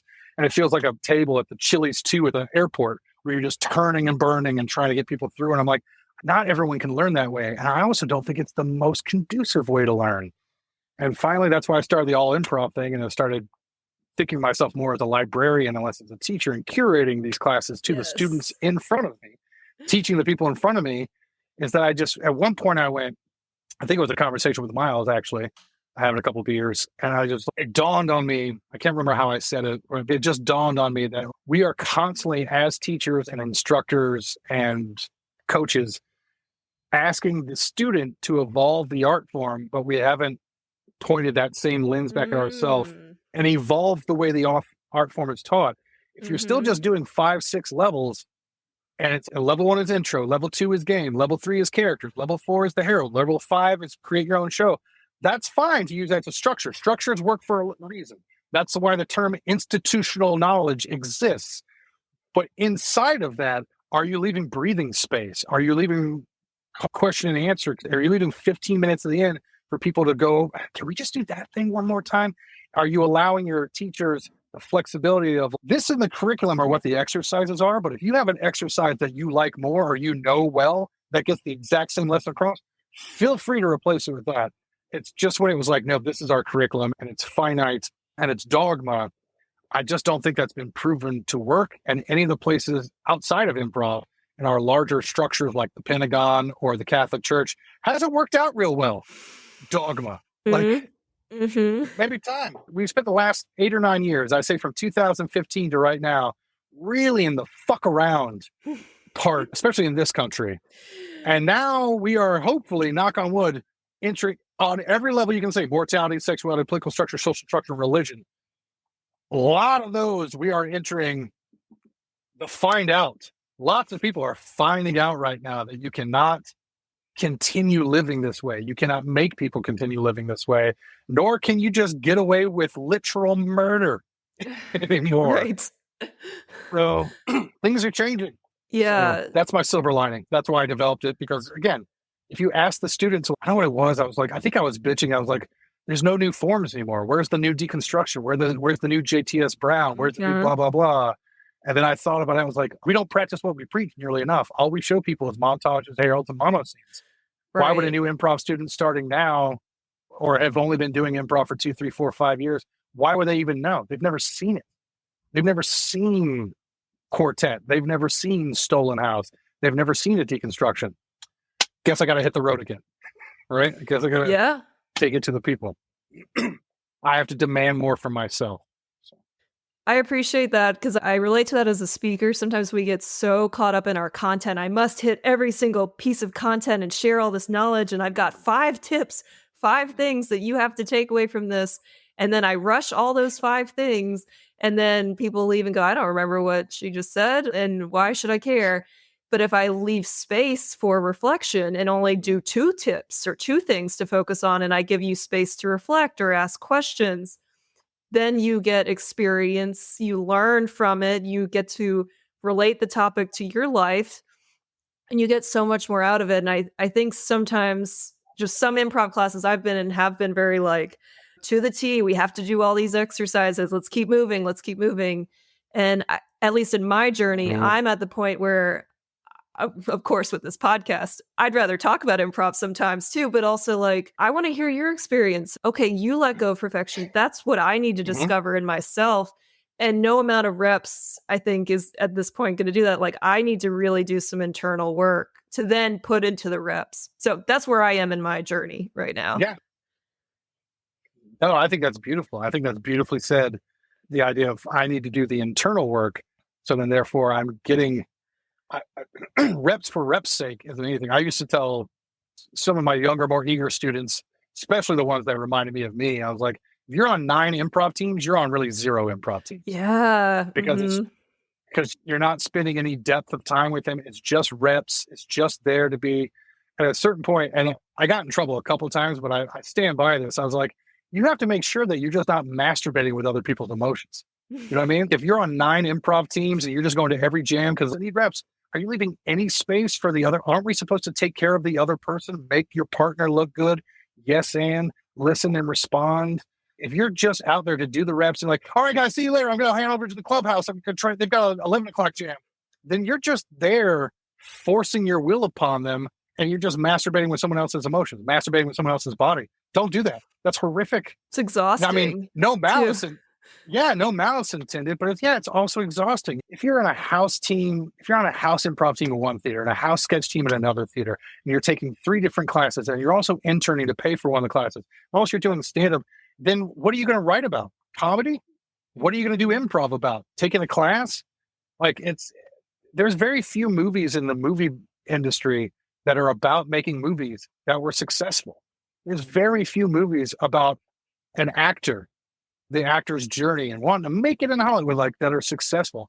And most of them are either very sad dramas or like thrillers where bad things are happening. You're like, don't turn your improv experience into leaving Las Vegas, right? Where you're just a writer who's drinking themselves to death and hang out with people. So I really love, I think Honestly, I think you beautifully said the idea of working on the internal work so that the reps have the right purpose and response to what you're wanting to get out of them.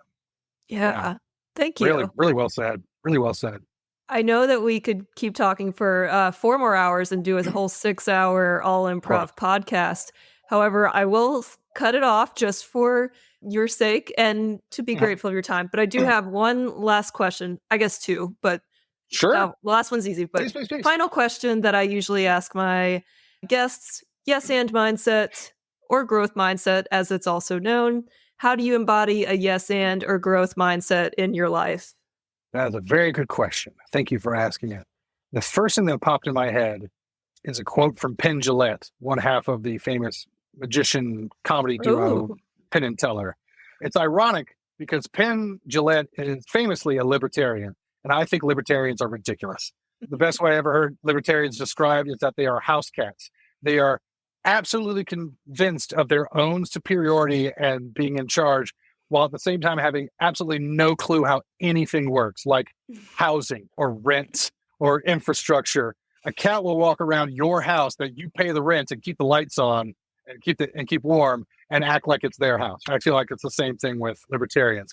But he did say something once that I thought was really that stuck with me. I thought had really truth behind it because nobody's 100% bad, nobody's 100% good. I think I'd have a lot of fun with Pendulette if we were to hang out.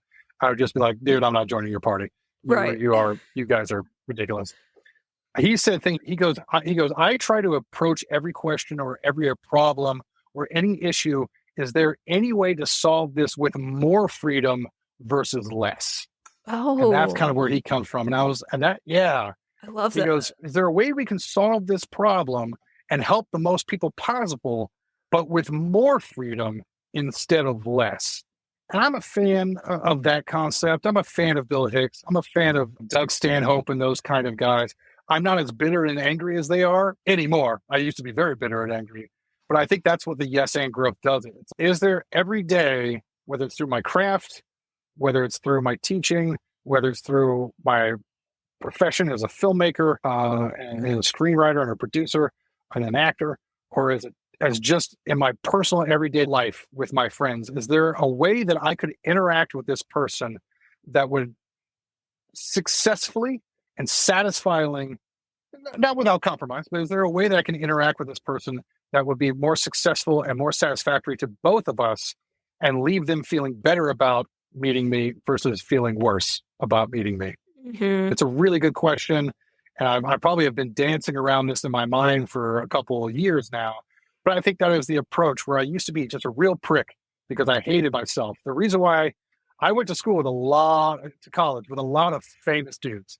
And Mhm. I was a right prick back then. And that's the reason why you don't see me hanging out with those famous dudes now, is because that's how they knew me. And I don't blame them. I presume no malice. Most of them are cool with me now. They're like, hey, that was back then or whatever. And some aren't cool with me. I'm like, fair enough, because I hated myself so much that I held myself to an impossibly high standard and held other people who did not ask for this. I held them to impossibly high moral and ethical standards. And when they didn't meet it, I looked down upon them and abused them for it, maybe verbally or emotionally, which they didn't ask for and was unfair.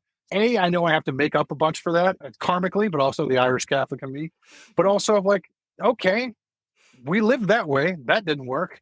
Yeah. Is there a way where I can enter into every interaction? I was just thinking about this earlier because I know I'm about to pitch somewhere with a person I know to be like, he's not problematic. He doesn't have any issues that way of he should be scorned.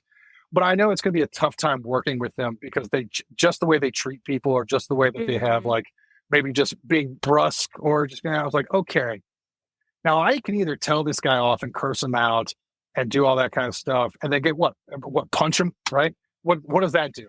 That gets me fired. That gets the other people who are my friends on this project. That also potentially scuttles them being able to work with them. All that, or maybe I can work so hard and turn in such good shit that that person has to kiss my ass for the rest of their career, Mhm. huh? And then maybe, just maybe, because he has to kiss my ass, maybe he'll pretend to be nice.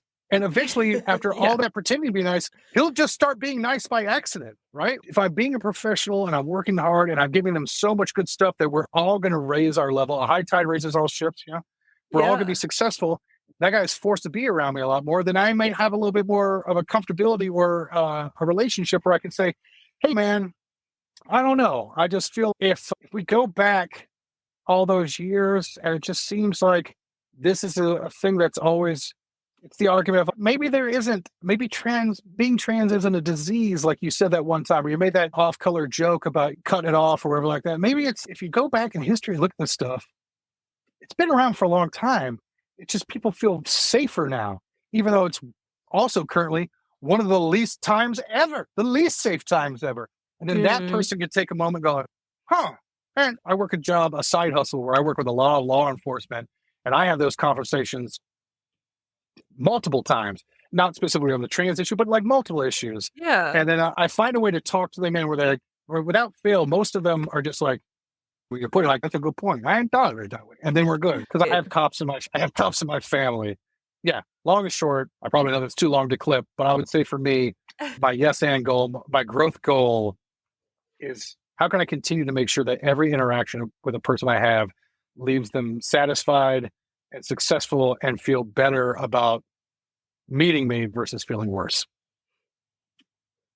Perfect. That's a great motto just to live life by. And Yeah. how much better would the world be if we were just a little kinder, and kinder Yeah. in a way of like, how can I help you and will help me, like that balance Yeah. of it. Yeah. Michael Bellavia, he was on my first decon team, the Happy Time Rainbow Bunny Squad. I won't say the names, but he was saying the names of two teachers. One teacher that was known for being gruff and brusque and a shithead, and one that was known for being light and airy and positive. And I just remember being outside IO and about to go inside. He said, like, at the end of the day, do we want to be known? Because Bellavia is a wonderful gay man, very successful animation producer. And he goes, at the end of the day, do we want to be known as blank type of people or blank type of people?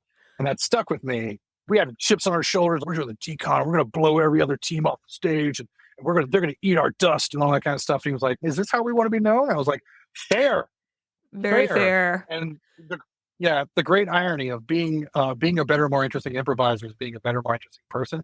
He said that shit to me in 2004, and I think last year is the first year where I was like, "Oh yeah, do I want to be blank type of person or blank type of person?" And here's the great thing: the quote unquote bad example that he used, that guy's not even bad anymore. That guy grew Oh, and chilled out and mellowed out and is awesome now. good. Yeah, it doesn't have the bad reputation. He has a reputation of being like a cuddly.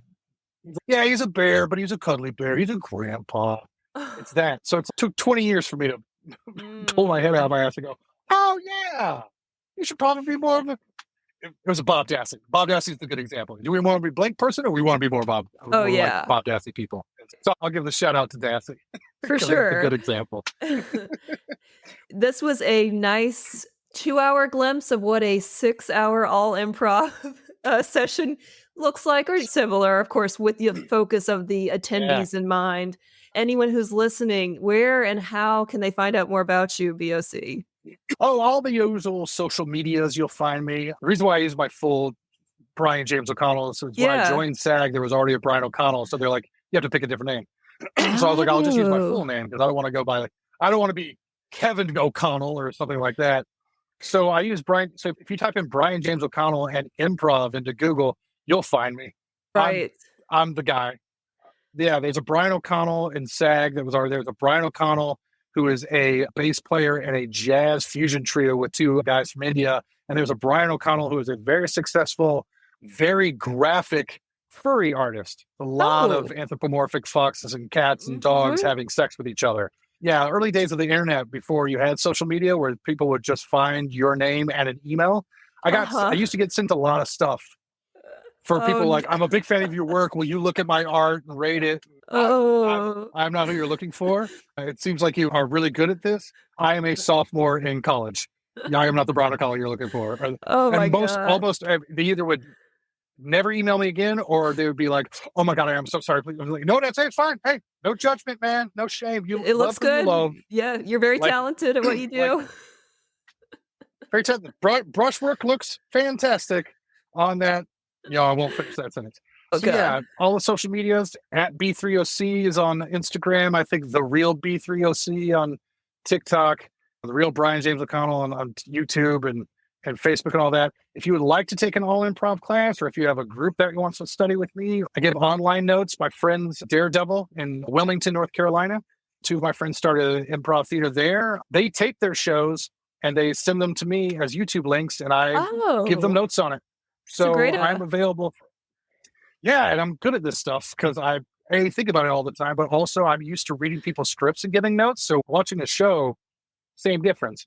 So I'm willing to work with anybody. And also, if you want me to come to your town, you never know. Maybe you're like, hey, we're in Phoenix. I'm like, cool. I'm coming out there in February. I'm going to, God knows where all I'm going, man. I'm going to San Luis Obispo to teach a coastal Yeah, slow. comedy. I love the I'm teaching slow. slow. Then I'm going to the Savvy Fest, the first annual Yes. inaugural Savvy Fest in Phoenix. Then I'm going to Cincinnati. Then I'm probably going to Buffalo and Rochester. Then Rust Belt Tour probably starts where I'd start in Baltimore. Hopefully I can end in Wisconsin because the Atlas Improv has their Endurance Improv Festival. Then I go back to SoCal. And then the next month after that, I'm probably going to Hartford right before I go to Baton Rouge, potentially. And then once we get into May, we're talking Zurich and Vienna and Greece and Spain. This weekend is Ooh. just me sending a bunch of emails going, okay, we're 3 months out, we're 6 months out. Who's in? And it's just a lot of that. Thankfully, being a film producer and film director, having to keep all those things moving, but also being an artistic director and a bar manager at two different improv theaters.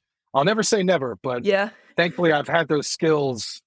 And again, a lot of it was, like you said, like internally working. I had to get rid of my Irish Catholic guilt and just put myself out there. So I pretended that I was writing for one of my students instead of writing for myself. Mentally, I took out my name and put in their name, and then just went through every improv theater in the country and the world and sent them an email or other contact us on their website and say, this is my name. This is who I am. I would love you to know if you have any interest in workshops. Here's a little bit about me. And then here's all of my material. Here's the workshops I teach. Here's my bio. Here's my resume. Here's my headshot.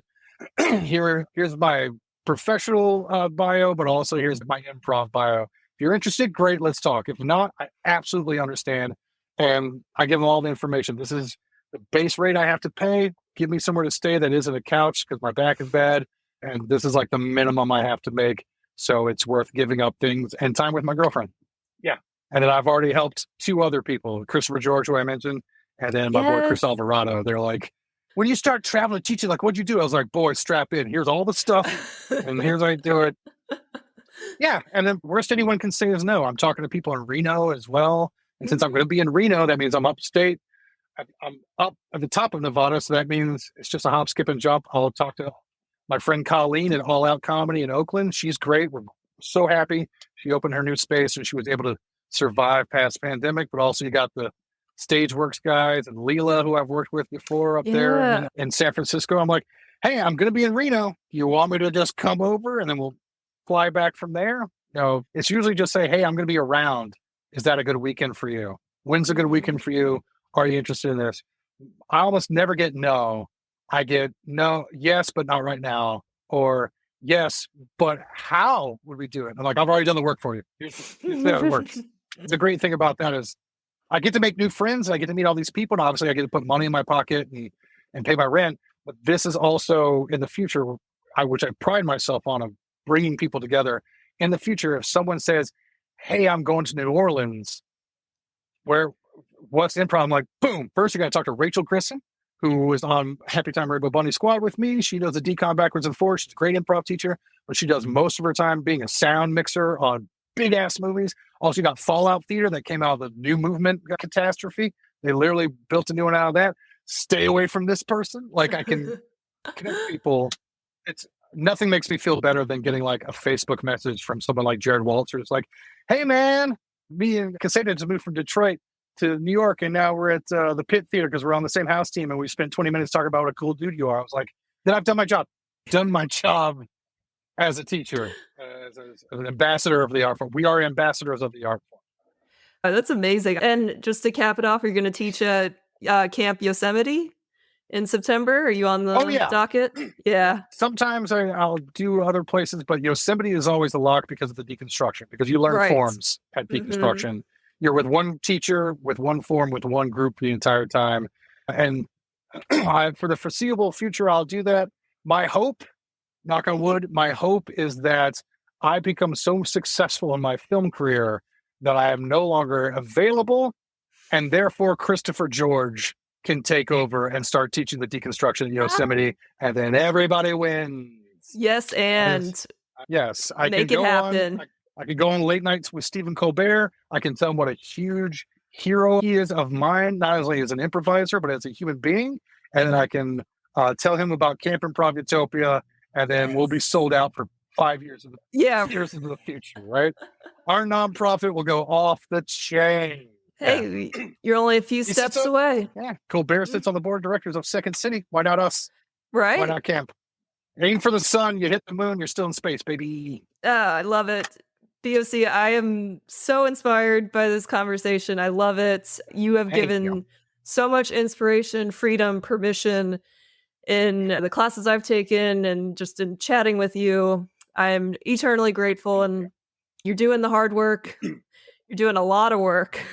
Good things are coming your way, of course, and I just appreciate the mindset you have too of just sharing and giving back to everyone. Thank you. Because yeah, it's amazing. That you have to teach by example. We're all ambassadors of this art form, and I realize that I'm not just representing myself, but I'm representing Camp. I'm representing Highwire, a nonprofit improv theater in Baltimore that I just recently joined the board of. Oh, yes. Very psyched about doing that. I'm representing the Pack Theater. I'm representing the Old Man.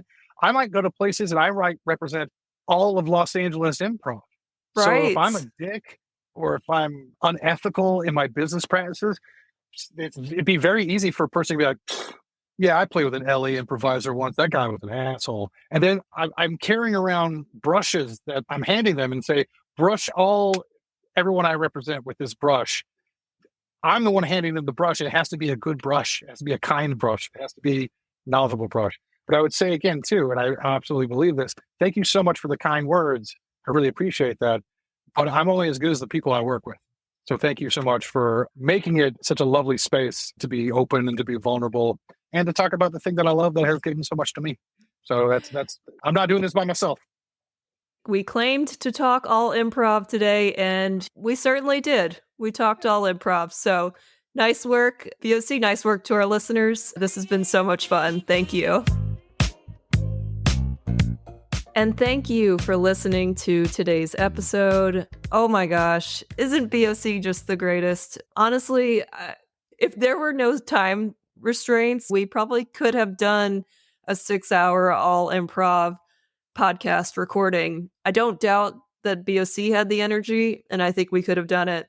But this was a nice glimpse into what the all improv sessions are like that he does. I can tell you I took his all improv class in December 2023.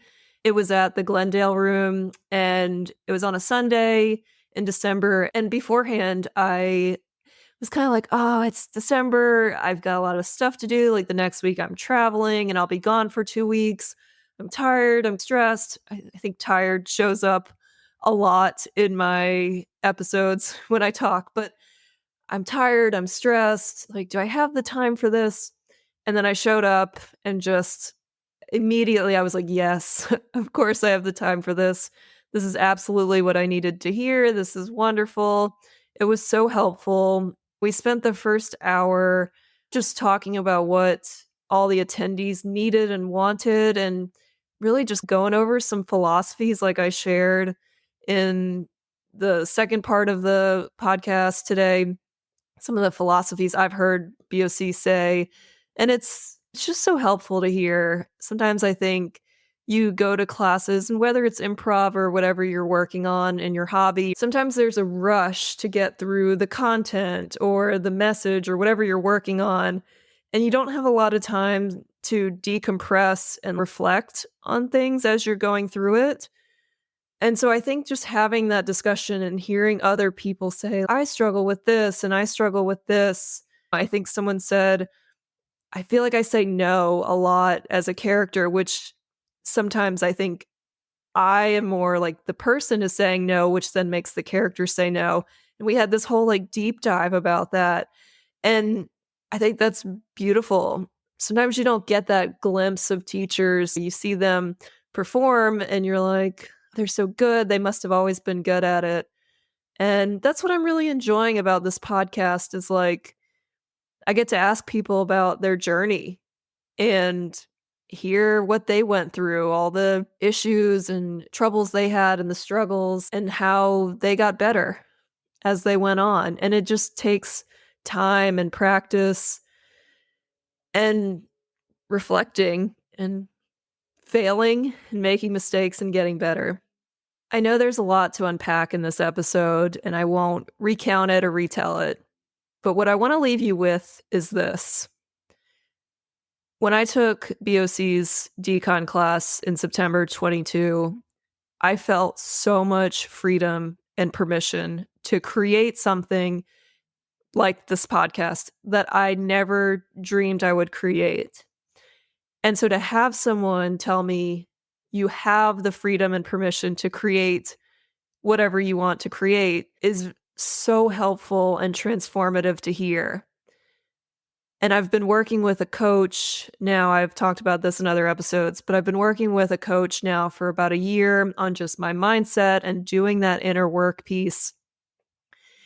And actually, last week, one of the things I wrote down is she said, Dana, you have the freedom to create whatever you want to create.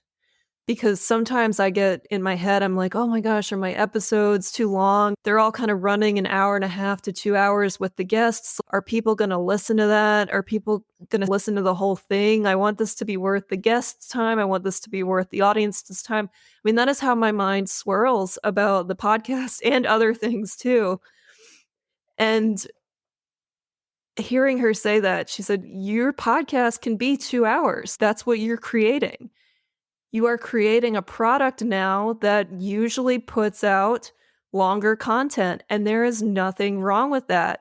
You are creating longer content, and you will find your audience that does not mind and actually likes longer content and uses it while they clean the house or do chores or commute or do long road trips.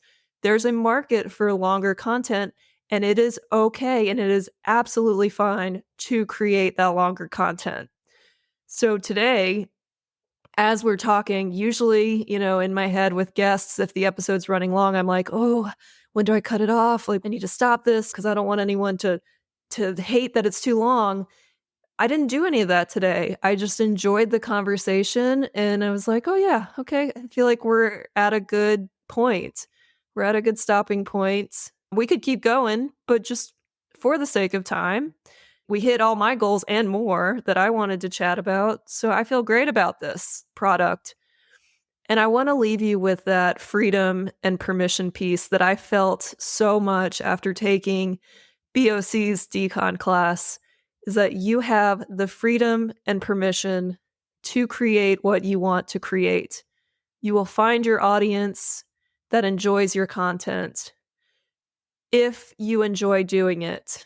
If you are authentic about it, if you put your true self and full self into it.